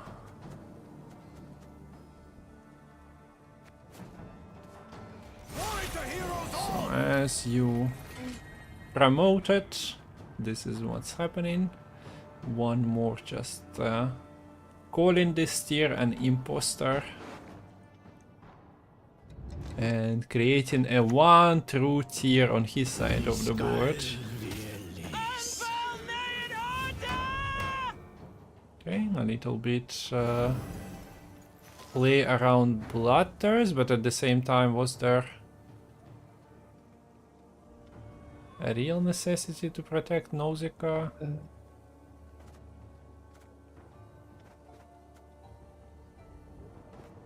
You don't have a slave driver so that you have to save it anyway. If anything, you kinda want your Nausicaa to get killed here, because then you can resurrect it with a Lydia Interphrase Blessing. I mean, you can still resurrect, replay the slave driver here as well. And you'll get boosted by 3 from the tier. Yeah. Okay, there we go. No Harald in this match. He didn't feel like coming out to play. Wait. It is merely an illusion, though granted, strong and skillfully imposed. Skillfully imposed. Lemon calls out the plays just before they happen. 1 more time. There we go. Slave driver tier synergy is not the most obvious one. Oh, like you don't really see tier buffing slave drivers usually. Wait. So okay. So still sitting on Vanamar here. We have Vilgefortz, which can hit this 18 power Raiders, get rid of it, and there's no bronze unit left in PepeSmile's deck, so that Vilgefortz has no downside. There's also this Shoop, which I don't know what this Shoop is going to do at this point. You actually could have done some Shoop Mage transform the rightmost card shenanigans after the tier got played. But okay, that's not a bad point. Like, one more doesn't know that his mentor is playing for 12 points, so could have sacrificed it. And look, Mentor is still a pretty good card, since the what's his face? The Henry gets played. Ah, okay. So yeah, it might Henry. still not be the best line. Okay, Fukushin to Emissary, since it's gonna maximize the rain value here.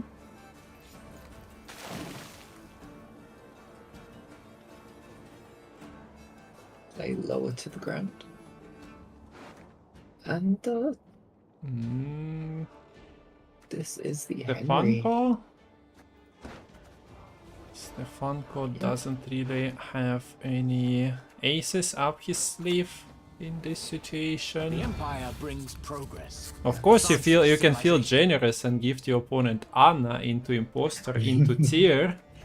There is still one War of Clans and potential theoretical Harald somewhere there. Morkvark doesn't really. Oh, yeah. Vabjorn was there.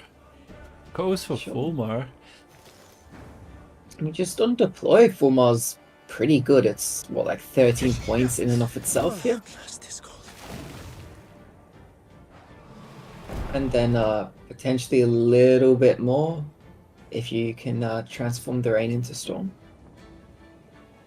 It was starting to look like board clock, but while you're playing, well, it will be slightly close to that, but rain will be probably chipping away the sirens spawned by Patricidal Fury, if that's what PepeSmile would have been trying to achieve. Yeah, worried about the board clock, as you're saying. The Fulmar special spawn is played on the melee row, so it doesn't actually spawn that 2-power siren for one more time since the front row is already full. Worry not. We'll tend your ankle biters too. Yeah, also the emissary coming from Fuku. It's funny. There we go, a little bit of storm. Never hurt anyone. Oh wait, that's not how it works. Tell me what you've got.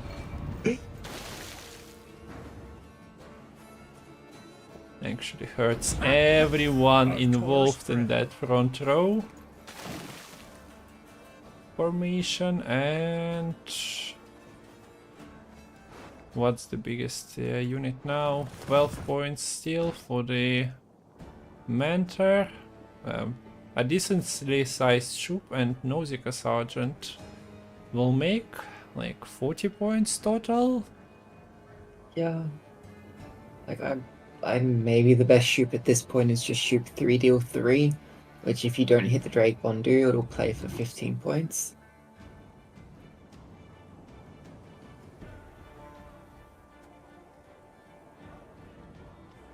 Or I mean, one more time is so far ahead here, we could probably just get some shoot mage shenanigans anyways.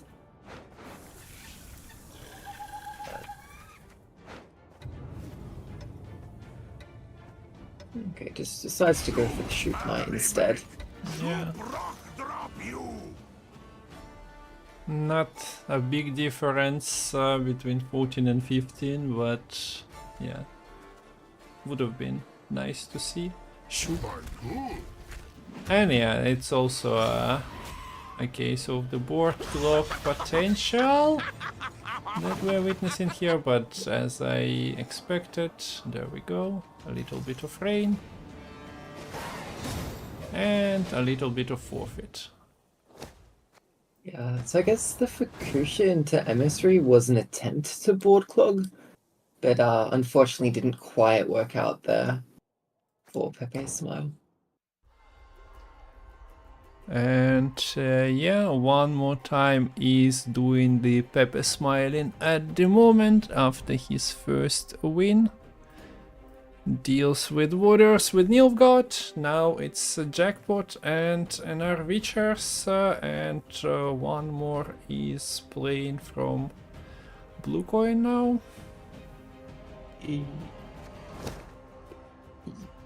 Yeah. And yeah, this is Jackpot music, maybe? At least that's what we've seen him do in the semi-final. The Warriors on Blue Coin really threw me for a bit of a loop there. Like To me, Warriors is one of the most red coin heavy decks simply because they struggle for the round 1 tempo with their quite weak warlords. Yeah, I think you saw that a bit in that game, that it just Warriors lost the round control, I think, quite easily because they were scared of losing on even.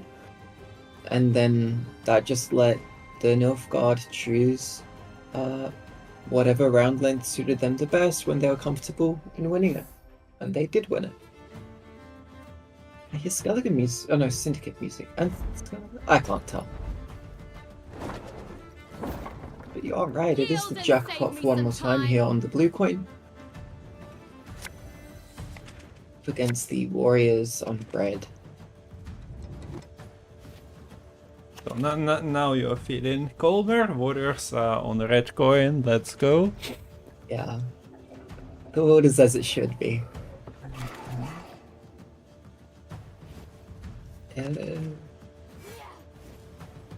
Okay, there's the Madden Marquis Serenity. Final draw, and you're gonna see it slammed immediately. Sleep softly. Oh, looks like I know some very light well why reading. you're here. Well, the raid cards do a lot of damage, but you need to Warlord first, so... And each turn that you're playing a Warlord, these Slice Doctors, these Peaches, they're just going to grow a little bit bigger and get further out of range of your raids.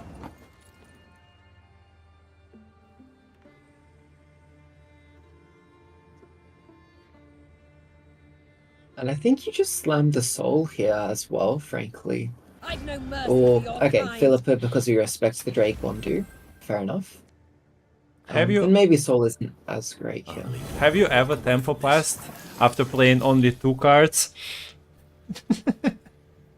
I mean... This world only. Yeah, I personally have not, but... I'm making a joke, but what is this board state? Yeah, Yeah. famous Warriors tempo.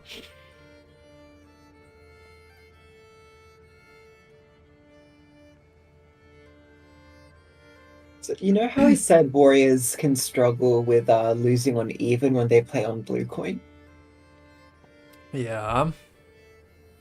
Well. That might be the case here, even though they're on red coin now. The stench of beer.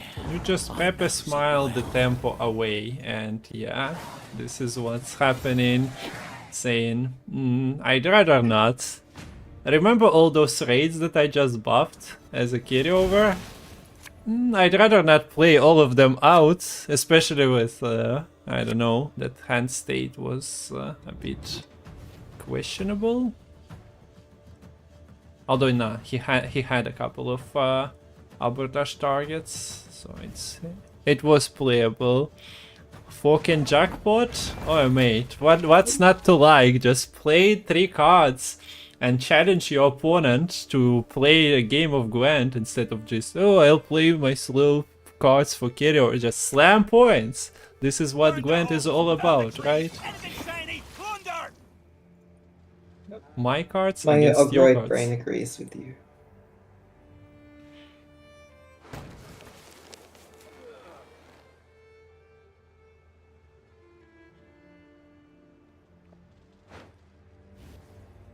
Okay, so Savvy Huckster. I'm an entrepreneur.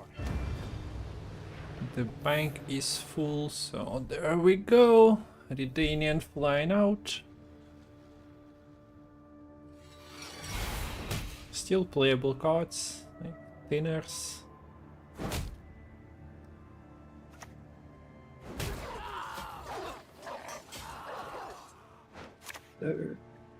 Yeah, this is that problem you're actually saying last game, that the Abadage is too strong, that it struggles to set up the Bloodthirst in its own right. And because you had to use the 2 damage on the Raiders to do this, it means that it's possible now for the Soul to come down at 8 power. Okay, make that 11 power. Yeah. I The don't know Jenga how you threat feel. check though. Look at the Jenga. Being a happy human among the inhuman warriors. How else am I to pay my tuition at Oxenford? And also, But, yeah. one more time has passed the Salamandra Lackey check as well. Both players finding it, but only one becomes a winner of this exchange. Yeah.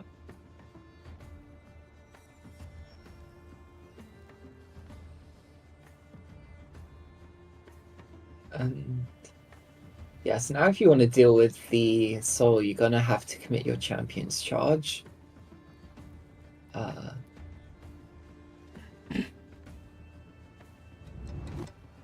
Or tier. Tier can be used as a reset, even though you'd much prefer to save it for later on. Save it for...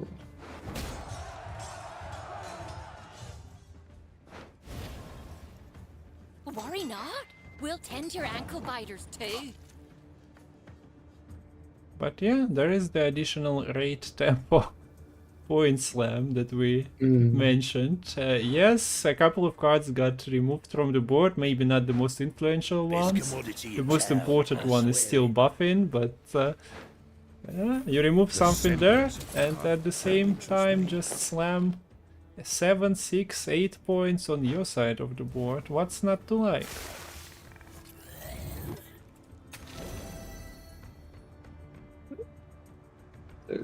King of Beggars coming out already.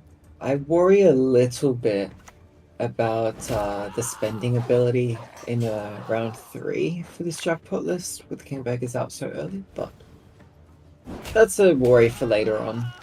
Right now it's Seagull's turn to play, able to take out the King of Beggars on the shoot remind me of the fjords back and get a bit more bloodthirst.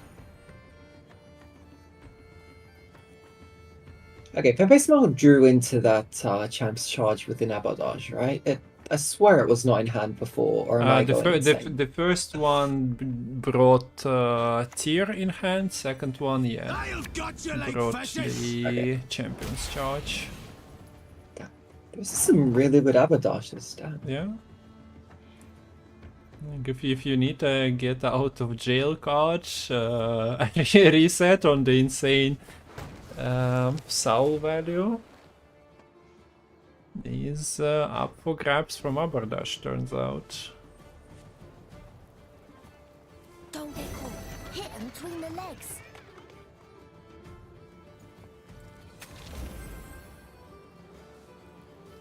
$22 and counting. Of course, a little bit of it was posted on Soul by the candle, but still, for 7 provisions, yes please. This is the Syndicate experience every new player has to get. Like, counting coins for later. First, just give me a full bank and infinite money glitch.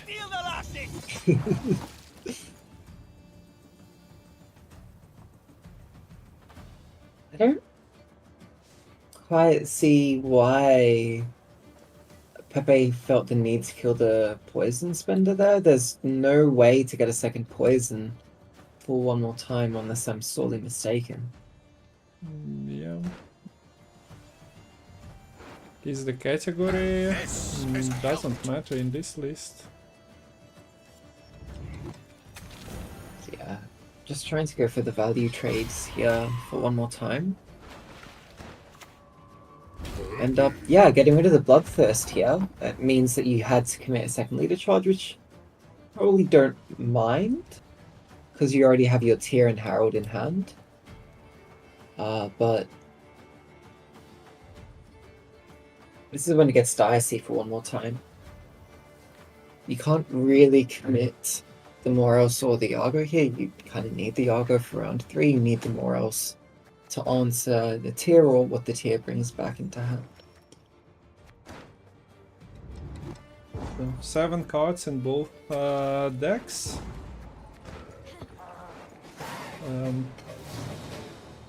Fair enough, I hope we'll see a gold against gold battle here. But a couple of bronzes will be forced to feature as well, because cannot really have a full gold hand when you don't run enough golds for that. Yeah, so Fukusha is added to hand. There is also a royal decree, so Sigeruvin will be coming. Hey, Danny, didn't you ask sometime before? We are Australians. What do you mean? Don't you hear from our very similar accent? Yeah, we're both true blue Aussies. You can tell from our Ocker accents. Aussie, Aussie, Aussie. Oi, oi, oi, mate. Oi, oi.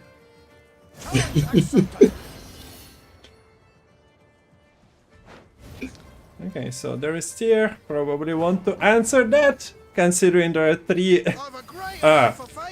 No. One more time decides to hope that there's not enough resurrection cards in hand for PepeSmile to No way. just Like, use more else to kill the resurrected card. you do see the card count, right? Yeah.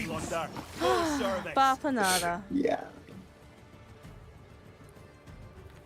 Look, and just having one resurrect onto this Raiders means this tier is 9 plus 8 points. That's 17. That's as good as this 18-point invader, basically. So I think you just...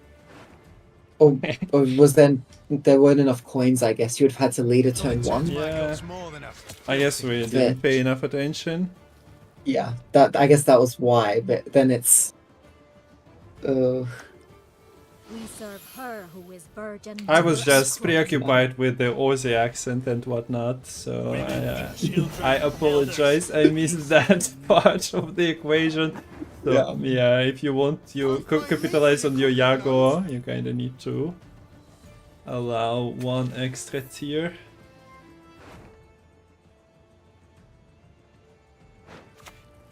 Because yeah, it's obvious that you cannot gamble that your opponent didn't find the reses where entire deck has been, almost entire deck has been seen, and 3 of the reses are still unplayed.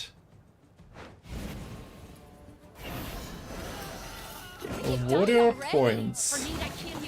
And Exhibit A, B, C.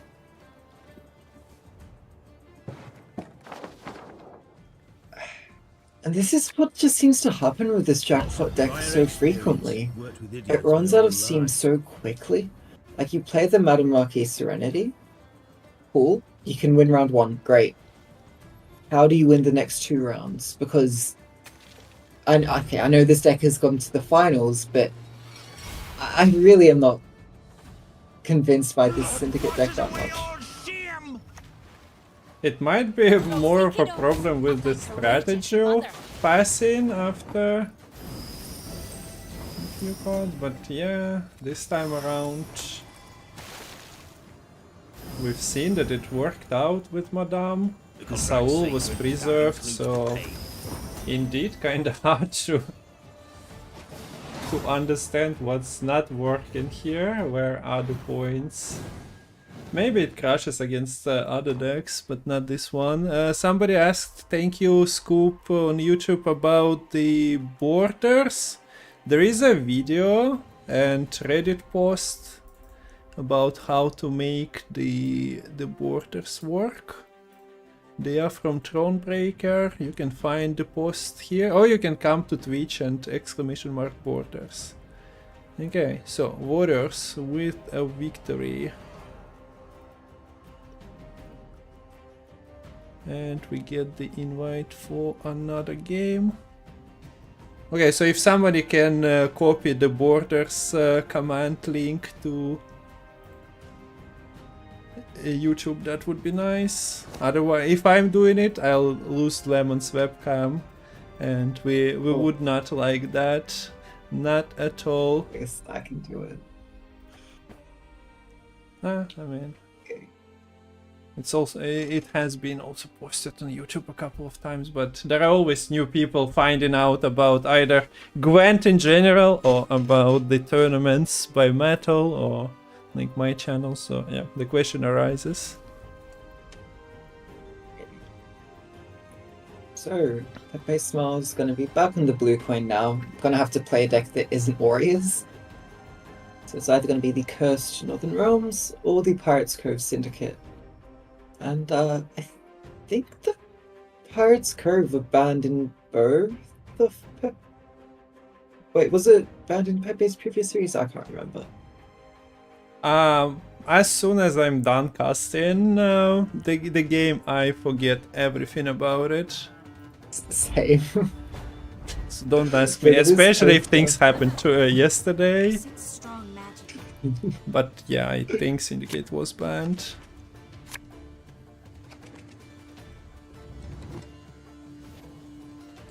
Okay. Curve off the cuff here on the blue coin. Kind of missing the mutant. Okay, there is one mutant makers in hand here. Are they going to find a BGF as well to set up their games quite easily? Not quite. Going to go for the Novigrad. Whenever you see Novigrad turn 1 from a Syndicate list, it indicates that they're expecting heavy play to happen in the first 2 rounds of the game. Whether that means they want a hard contest in the round 1 and then push round 2, or they're saying that if you push me round 2, I'm going to have this Novigrad to defend. So if you don't want to face Novigrad later, you just give me a long round 3, and, well, you're probably not winning a long round 3 against me anyways. So it'll be interesting to see how One More Time decides to respond. Just setting up these Bronze Witches already. This Griffin Witcher can be quite annoying getting rid of some of these early game tags too. Didn't go for the offering. Maybe just decided I'll play my own points here. Offering, of course, was available on double tagged the Mutant Maker. If the ring won't come off, just take the whole finger. Okay, we have all sorts of things happening here. Novigrad clicked. So 4 tags now for PepeSmile. Note the mutant is Salamandra, but that doubles up on the Mutant's Maker. It's actually, wait, the Mutant's Maker is right next to the mutant. That's kind of nice. Yeah. It's poetry in the making.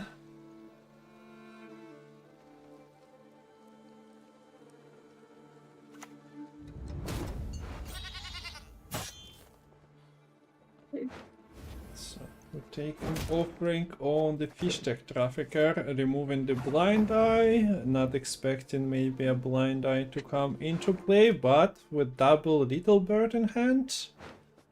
That might, I don't know, goes for the crown splitter instead. But also seeing the crown splitter tag should make it pretty clear that there's no access to a BGF.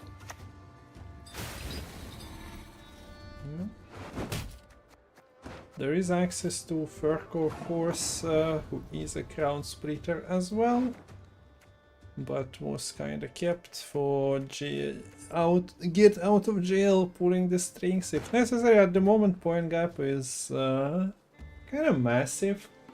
One more time, just making reactionary plays, control ones after establishing, well, 2 engines, but he is making use only of one of them.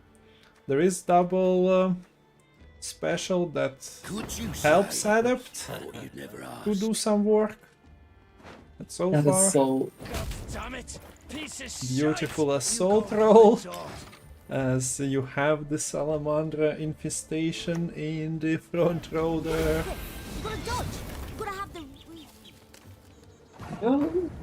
How does One More Time catch up if PepeSmile passes here? And is PepeSmile not just happy taking a long round 3? Gwen Eskel is how many points together? 6, 19. 19 plus 3 makes for 22. He gets there exactly by 1. Right. I'm not sure that the math was done. Maybe it was. Maybe we'll see it in action now. No passive points on PepeSmile's side of the board, so should be the answer, since we do see that it is Gwent that was played. I like how it gets played first and then the math's happening. There is also, like, if you're 1 point short, there is the uprising charge, but yeah, it's nice to see. Put it one more time, that it works perfectly well. I should get you to help me with all my homework.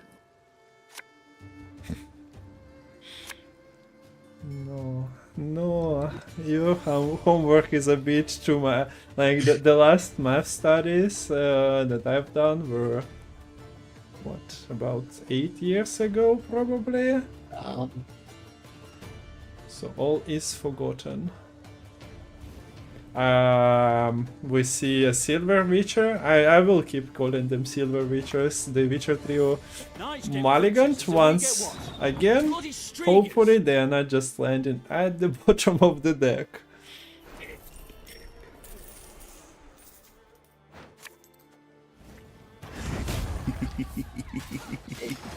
So, Cut Up doesn't like the Witchers, deals with it. But Junior, this was a hired attack from the Griffin Witchers, Griffin gang. Like, you kill one of ours, we are coming for ya. The boards, the violence on the streets of Novigrad at the moment. Now I think one more is mostly out of control. Heatwave is there. Yeah. But on the flip side, with the Horsen used quite early there, this Caldor seems to be able to stick pretty freely. It's going to force out more else, since pulling the strings is nowhere near online right now. There are poisons as well. You can do it slow way. My fist explores tears. No purifies in this deck.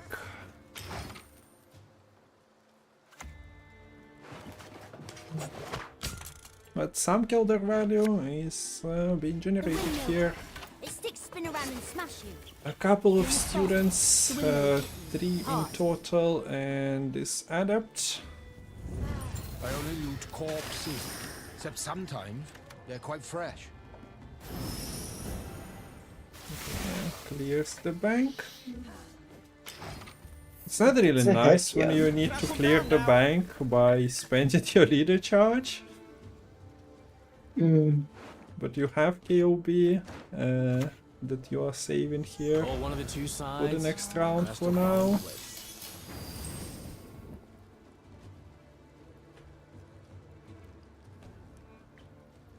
So one more time can make what, one more play, and after that he will be probably leaving. Actually, this Griffin Witcher Adept is worth so many points. I'm a bit surprised that we didn't actually see a Moros after the AA came out. Okay, yeah, Lerio also points out that the AA will be coming back. And Cohen is once more, like, this deck is actually getting awkward. We've seen the dead AA yesterday, if I'm not mistaken. In the game against Jason. No, not the Jason. The one of the first games that we casted, yeah, so against the Lerio, that's right. So Lerio knows how to spot a break to AA. And yeah, a bunch of neutrals. You also need to find your trio. It's somewhere in the deck. Not exactly clear where. And surely one more time would draw into the Witcher trio, right? Well, should. Should be doing so to improve his chances. Okay, not the most impressive steal. Do we see the spend? Not necessary in this situation, but might come through because you do like the 2 cards you have left with. you are left with, so yeah. Costs Pepe 1 coin of carryover, but better safe than sorry. So, AA, you must mulligan the coin, and trio just need to avoid double top deck. Yeah, it's quite important for the Syndicate here to draw into BGF and ideally the Jacques. But if final mulligan is okay, they don't. Okay, they can get the Jacques through the Siggy Riven. They just needed really one of them. Try to get the Siggy Riven cheap enough, but that heat wave getting rid of the gains is now gonna make life a bit harder. Line of credit? No need. But would have been funny. Okay. Is this just a Griffin Witcher high roll from the Saren trying to snipe out the King of Beggars? Well, doesn't need the mentor. Let's go. Lemon knows. I'm scared. Yep.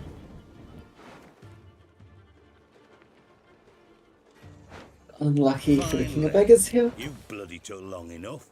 And expensive Siggy Riven. At least it did have enough coinage. Actually no, it doesn't get the tribute. He goes for only one pull, yeah.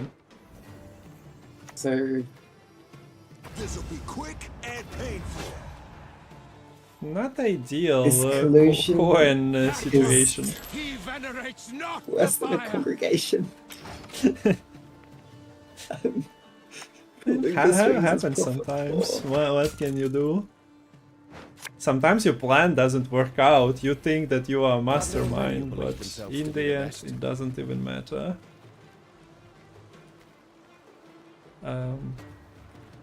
So yeah, coin value. Weirdly buffed Witchers here. There's a time to reap, a time to sow.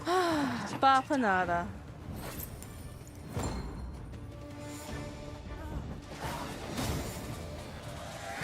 Witchers OP in the Witchers game.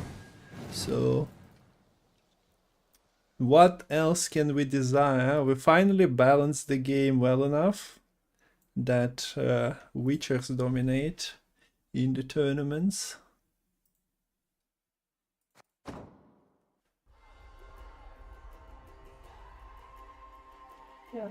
So that is now one more time needs to win with the non-Witchers deck in the Syndicate jackpot now. There's 2 more tries to get it through. Going to be playing once against the Pirates Cove and once against the Cursed NR potentially. I want to see another game of the Cursed NR. Oh, would be nice indeed. Let's have a pretty easy time winning for the most part so far in the tournament. And if it gets played here, gets a win, then we'll get another 3-2 on our hands. But yeah, as it stands, one more time needs to win one more time to take home not just this series, but the tournament as a whole. And would be the winner taking all. I also didn't mark the victory, so yeah.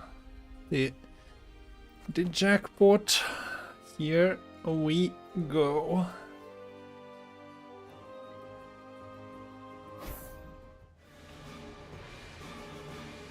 And we lost Lemon for a second, but all is fine. Let's go. Potentially last game, but Pepe is on a job to prevent that from happening. He is very much interested extending it to the final showdown of Syndicate against Syndicate, but for now needs to get his Cursed NR. Your wish is granted.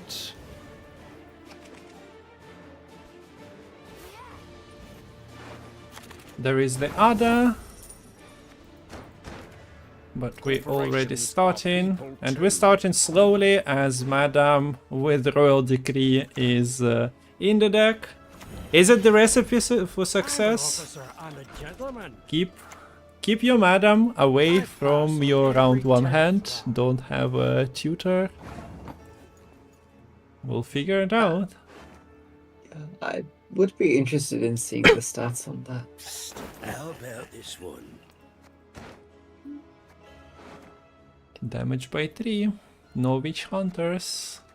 Mutagen. No. Damage by 4. No payday. No open sesame.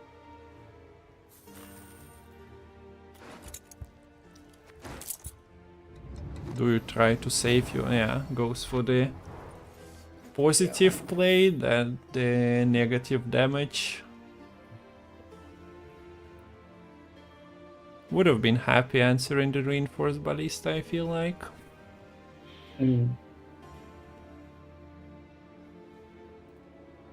So, and yeah, it's a bit unfortunate that the tax collector is ranged locked, because if we do see the siege coming out here for Pepe to try to win the round 1 with that scenario, well, that's going to be quite a bit of value on that reinforced ballista quite early, but it's actually rather than Kimball as the high value gold committed to try to win the round 1. Siege not available, might as well use Ramanen. That kind of showcases the viewers the flexibility of the deck as well. You don't have to just rely on the cheap cards or the siege. You can also commit the other gold card, especially from the red.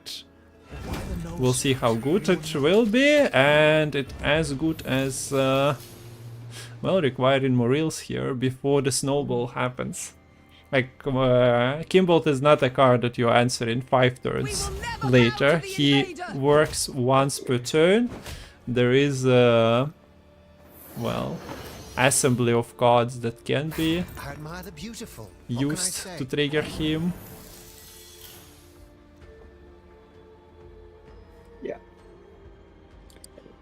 Yeah, so yeah, notably a lack of siege engines in hand means the siege wouldn't be able to proc.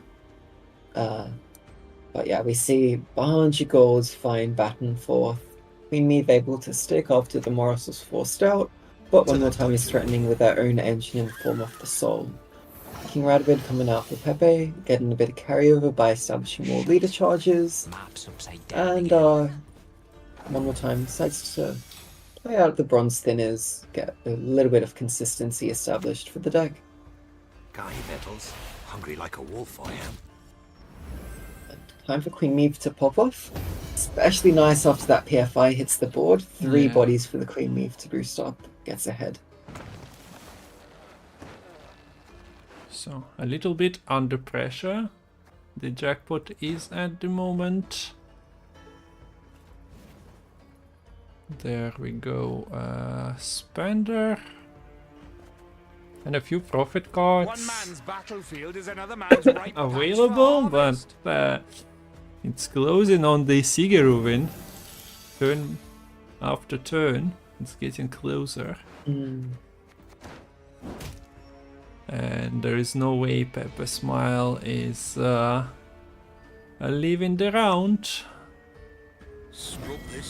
Neef is there, going off in well, now two more turns, and your hand has Radovit's Royal Guard, PFI. What's not to like?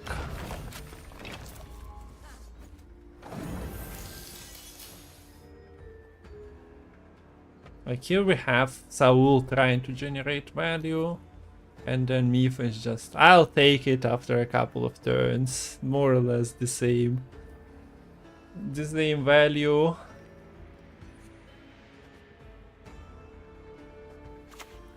Just spread Take it anymore.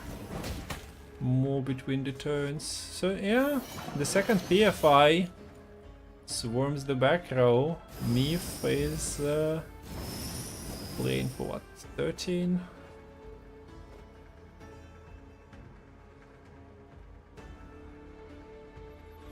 Paint your likeness for a crown.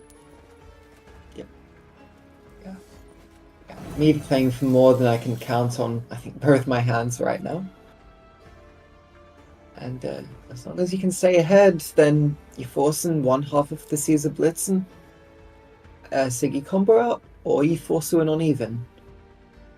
Oh no, not being forced to win uneven. Who likes that? Who likes that? No, I don't know. If I can avoid that.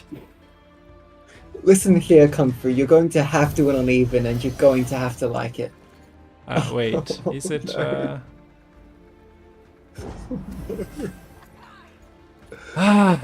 Okay, we get another tie today. It's a differently seasoned tie, but here it is anyway. The issue is that pincer maneuver is, you know, pincer maneuver, so they're guaranteed to find anything they need here from their leader.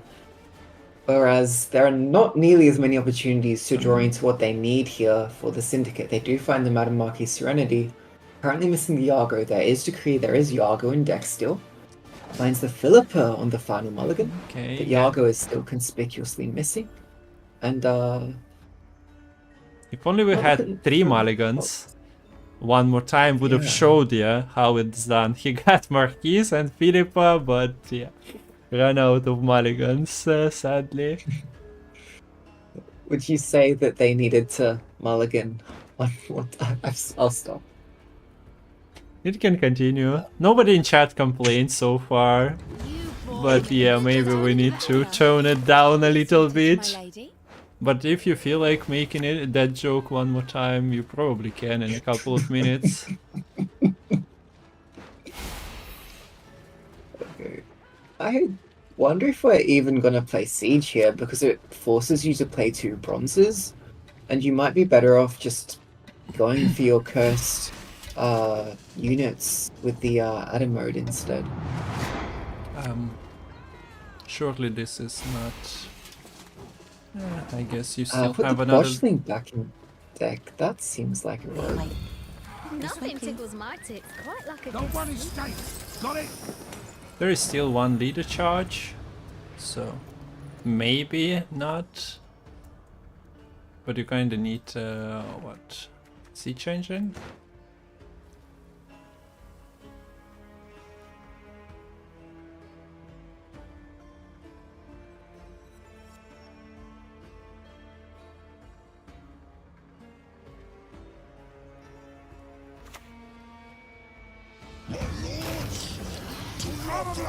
Tomorrow we sup at home.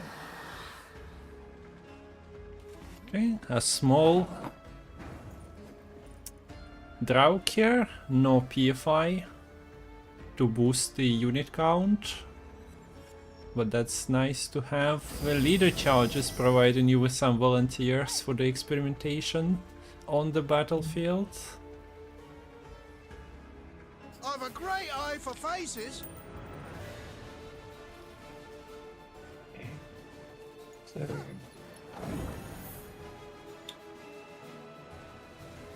not really a worthy Philippa of Revenant for 2 points, unless you also plan to protect it with the coins from the candle. yeah, if the order's not online, it's good if you can kill off this opposing Redanian Secret Service, but that's going to be eaten up there on the side of PepeSmile. Yeah. So final leader charge coming out here. Gonna get a siege engine. Alright, so maybe the Botchling was meant to be put back into deck here. Do not test my patience. So we get Radovid with 4 damage on it.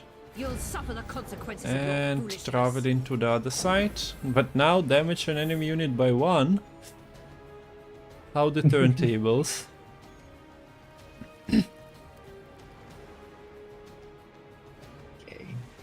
But Philippa is the lower power unit, and with the reinforced ballista, it sets up a nice opposing kill for these revenants.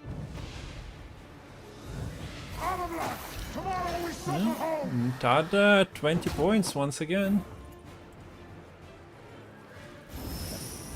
And especially with no Yargo, this seems like it's going to be a little bit too rough.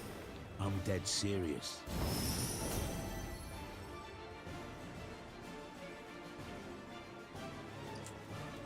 Yeah, and Caesar there's even a plays. Baron.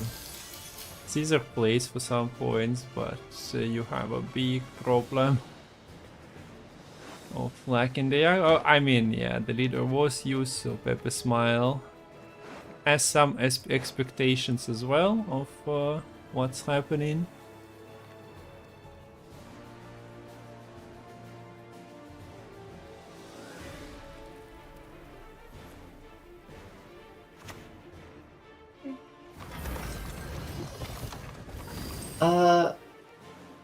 Okay, not clicking reinforced ballista before the bombardment is a choice. But the choice PepeSmile is ready to make. Okay, so I like holding onto the battering ram here is nice because you're probably resetting the tallest unit with the Baron anyways. Playing Caesar not adjacent to the beggar is also a choice. Look, it doesn't matter since you're not Madame touching has off it. profit for. Oh, okay. I just So, am yeah. silly. I checked just in case, but yeah, it was a Anyway. choice, and yeah, it was made on purpose. So 2-2, 2-2, chat 2-2. 2-2. Well done to PepeSmile getting the win straight away with the Cursed, and the jackpot needs to get a third win now. Yeah. I forget that Madam works with Caesar because I never see them played in the same round. Yeah. So game 5. Invite arriving. Let's get into that. El Sindicato Mirror.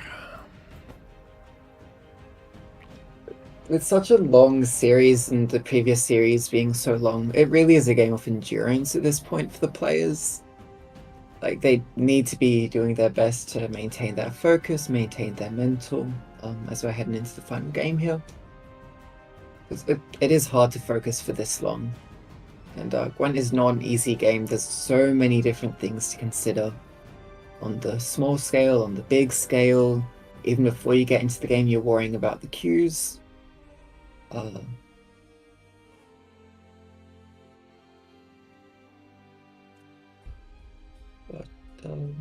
Yeah. But I think we've noticed throughout this series that the jackpot list can struggle with the control. It will have to be a very good Philippa and more else here for them to try to shut down the key pieces of this Pirates Cove list. Because if the Pirates Cove gets set up, I think they'll just snowball in value so much quicker than the jackpot list can. Like, they have one good round with the Madame Marquis Serenity. The rest of their good stuff is all just point slam, basically. And here we go. PepeSmile with the Pirates Cove against one more time on a red coin with the jackpot. It's also relevant through the Philippa, I guess, that this time around you're still in Syndicate cards. Maybe more synergies open up that way. Brickfest. So even if you're finding the Madame, you are not getting a full Madame value. Together, but don't get used to it. Okay, so the final game of the final. We have been enjoying Gwent for about, what, 10, 11, 12 hours this weekend, and Yeah. this is the this is the one that decides who gets $100 invitation to the next VTA tournament that is happening in January. Off to a much better start here for PepeSmile. Actually finding the BGF in the first 2 rounds of the game is a marked improvement to the last Cove game that we saw. And Siggy Reuven turn 1 for one more time. We see that the Madame Marquis Serenity is missing. So, and there's also no access to the Caesar Blitzen either. So I'm not sure if this is to set up a Philippa, to set up a Soul straight away. I'm very curious how One More Time is going to approach this round. makes PepeSmile commit Novigrad into this round. Like you don't generally see Sigruven just thrown as a yeah, I'll play 3 and pass type of card. So yeah, you expecting big cards to follow, and Novigrad is. It's a commitment, but also not a commitment immediately. Like, you can float the order for the next round, but yeah. Pepe is not playing any games here. Goes for Novigrad and sees that, yeah, the big cards continue. There is Saul now. What was the poison situation? Didn't roll poison from here. There's one Fistic Trafficker in hand. So that's no real access to a there's no Furco to get another Fistic as well. But the scary thing is here though that you can literally just pulling the strings, the soul right now by using BGF Insanity. So yeah, we probably are working towards that. Firesworn was found. 4 yoink.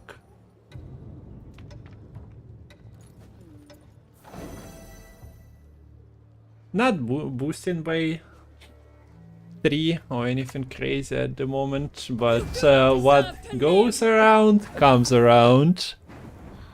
Yeah. But so whilst one more time is spending the more expensive cards for the most part here, PepeSmile did have to commit half their leader, and they're still sort of a bit behind here on blue coin.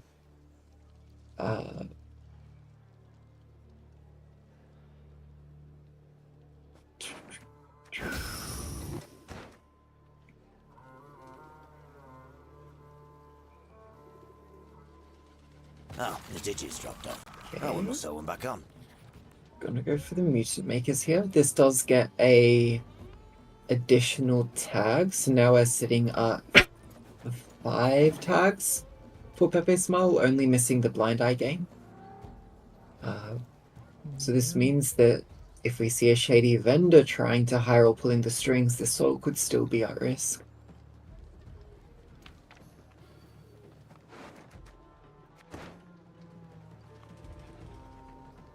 And Sal, yeah, just caught in the crosshairs. He was probably happier to just live his life in one place.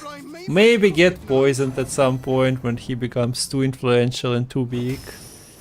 But at the moment, travels potentially continue. Not guaranteed, of course.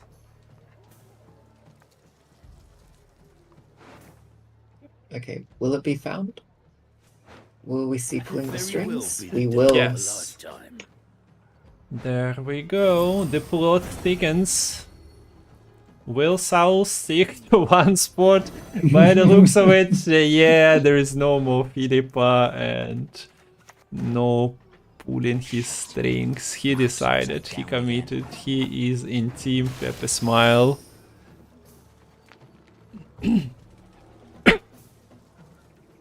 Premium grade won't find any better. Yeah. Little Bird would have been amazing here, getting a 6 for 2 spend. But it's just going to be the Sea Jackal playing as the slightly more efficient spender here.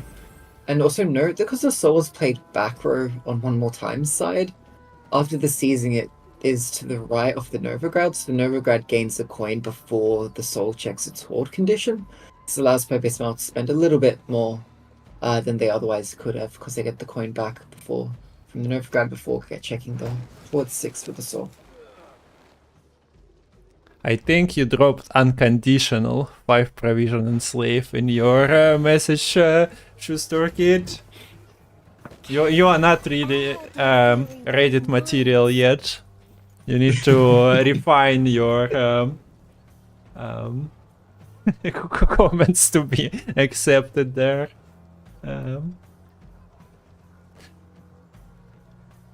But yeah, pretty nice C's in the end. And Yeah, you note that even though there is no access to the Caesar Blitzen, One More Time is still playing all these profit units together in a nice pocket. This means that PepeSmile has to play around the threat of the Caesar Blitz, and they don't know if it's in hand or not. And this is why we see a bank into Furco, into another pulling the strings. But this time it's carryover. The Flying Redanian is now on the side of PepeSmile. This is a daylight robbery. I want, like, where is the Novigrad Paliso? Anyone? Just checking what's happening? Is it just crime gangs? Oh. Yeah. I mean, neither player decided to put the Oxenfurt Guard into their deck, so I guess this lawless behavior, it's all fair game.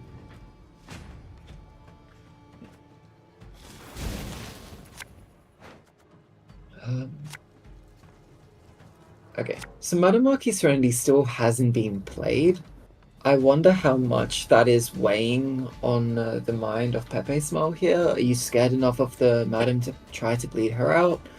Are you happy to just take it into a long round where you have an easier time establishing your Siggy Mastermind and your collusion? Yeah, it's a big engine to play against. You have Junior to answer some of the things there. Especially if Madame is not played on the full bank. Madame is not bricked at the moment. There is the second Peaches in deck. Wearing fake jewelry, have they? Kinda should feel bad to play Madame in response to the little bird though. But that's the everlasting Gwent balance of like, do I hold my engine for one more turn and then one more turn? But yeah, at the moment there are tax collectors and Peaches from hand. Yeah. If the rest of the hand was a bit better, I think you'd feel a bit safer holding the Madam, but One More Time still decides to hold on to the Madam, starts the round off a bit slower. I guess he doesn't really need to go to the extremes of like thinning his deck. Yago is in hand this time around, so maybe that's also a consideration. First of all, yeah. Opponent didn't play any tempo as of now, and second, I think I got my Yago, so maybe I'll keep the cards in deck for now. So this is the second little bird. The king don't know what You got a sea beast swimming in them breeches. So Blind Eye and Salamander are the tags on the little birds right now. So you do have FireSwan on the Jacques in hand, but often you might prefer saving that for the round 3. But the longer we don't see Madamaki Serenity, it's more likely that PepeSmile is going to want to push all in, go for the Siggy Mastermind. Yeah, maybe that's the trap. One More Time is set in. Maybe. But then you're playing Madame Marquis Serenity as an engine, so you don't really achieve anything. Yeah. I totally got you.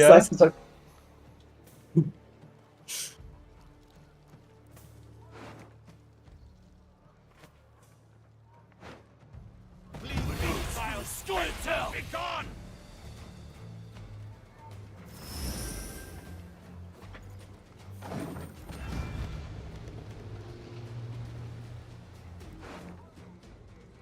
Okay, it's time to roll out your engines. Consider this my tip. At least getting the Side Seductress down before the Siggy Mastermind means that we'll get a boost for each card that the Siggy plays. If the ring won't come off, just take the whole finger. This is a, what, like 1 cost Siggy Reuven tribute? And yeah, into the Horson Junior, you'll be able to, say, kill off the Slice Seductress if you play the Horson first from the Siggy. Man, those spans insane. Save your praise for others. I couldn't give a shit. Only one of us will still stand by And the end yeah, of the day. this is what I meant. Madame on full bank, at least boosts herself out of the junior range. So it requires an additional spend setup. Costs Pepe money, so Mariels is not active. You'd really want to play Collusion into this round though, because Collusion is not a short round material, especially with the cards already spent here.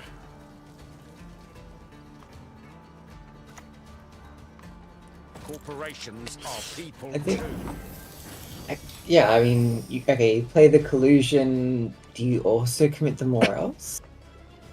Because there's not much left for PepeSmile in a short round 3. There's also not really that much left either for One More Time. But One More Time has a bit more in terms of like leader remaining. Well, he probably yeah. will have to spend the leader True. to catch up, so is it just collusion and see from there? Yeah, I mean, but each turn that you're spending on these little birds, you're getting so much value. Oh, he actually goes for the kill from the collusion as well. Such a good play. Yeah, not leaving anything for a chance. That's cute.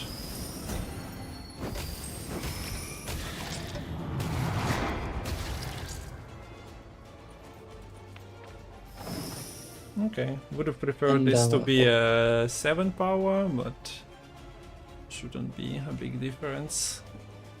Yeah. PepeSmile is doing such a good job here. As you saw, got everything down to 5, so the collusion guaranteed a kill onto some engine. Using the insanity on the BGF to play around the Morals Toll Punish to minimize the value that the opponent that One More Time can get from the Morals, which we will see now. I suppose you still pay the tribute because you want to get the King of Beggars out, get that refund through. But you're paying 6 coins to only deal 4 more damage, and that's not the best way to spend your coins.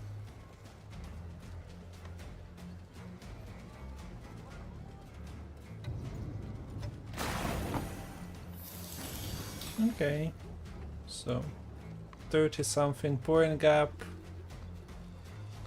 No money for Mariels, but as you mentioned, he probably doesn't find more than 8 point value in the next round. 4 plus 4 damage. Anyway, so do we just go for the kill?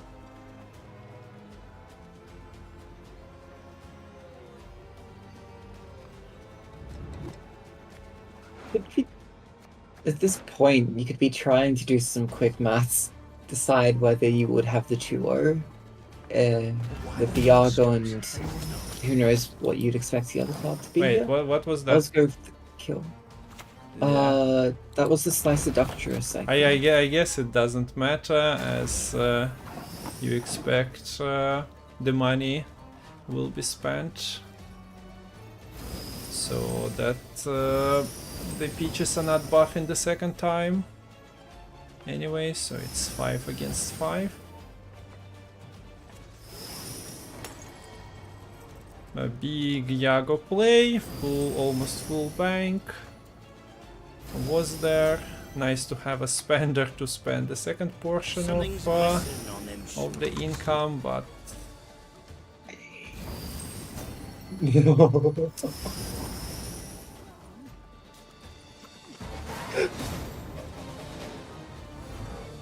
GG's. You got another tie Kung Fu, but this time the tie managed to end the game. yeah, how many ties can you fit into one game? Oh, one match. GG's. Okay. So, how did you enjoy this series? That was some great Gwent. I loved the decks. Some great plays. I thought PepeSmile did amazing in that round 2 bleed at the end. So many little plays there. And every single one of those points ended up mattering, like we saw at the very end.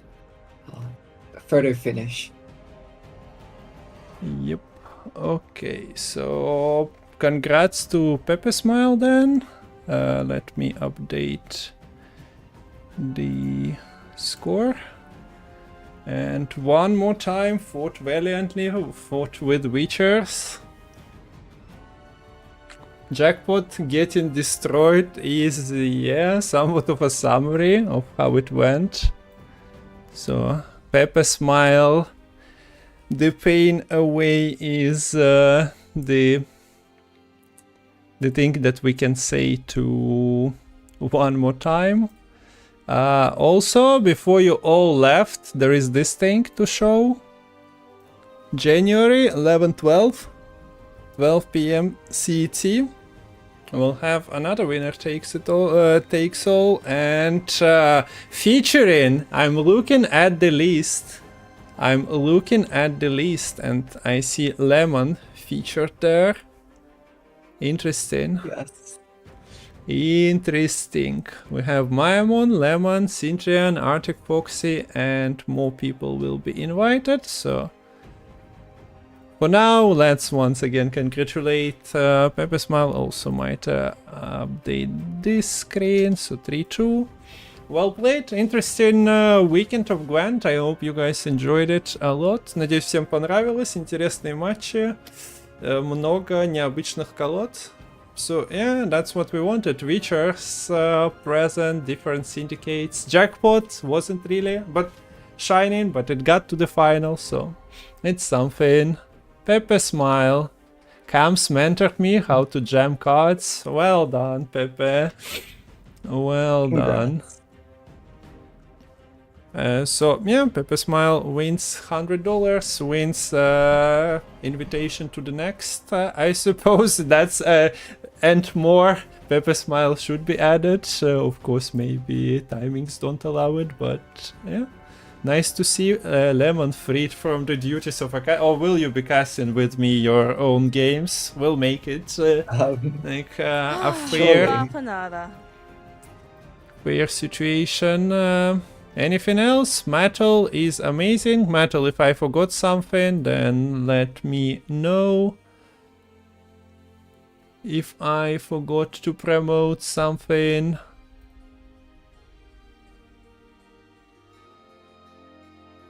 Spend it thoughtfully on Matol subscription.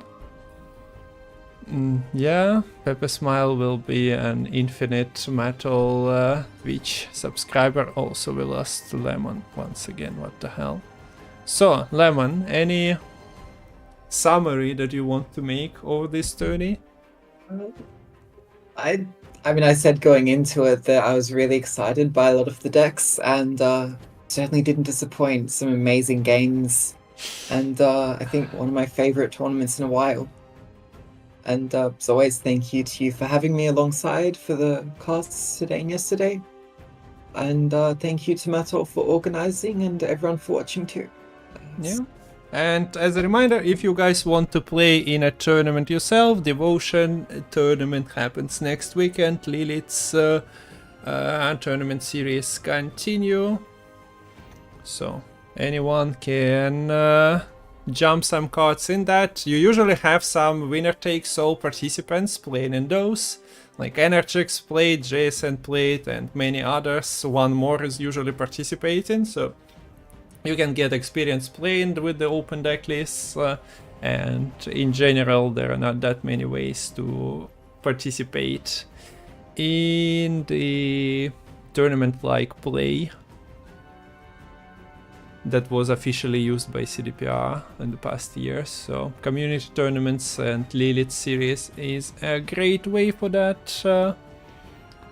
Thanks for, yeah, a lot of thanks to the players, casters, but yeah, thank you to should go to organizer and also to you guys. Thanks for watching. Спасибо, что смотрели. Всем благодарность за follow и просмотры. Надеюсь, Гвинтец понравился. Thanks for keeping Gwent alive.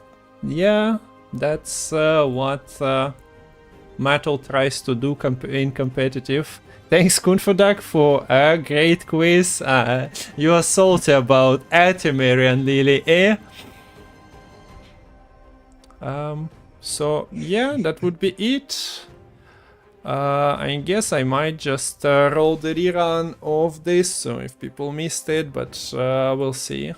It also is available. What you can do is go to YouTube and watch it there. Also YouTube, it's time to say goodbye. The border is indeed a mod. You can find that mod in YouTube community posts or in Twitch. So YouTube, bye bye. We are still live, and this time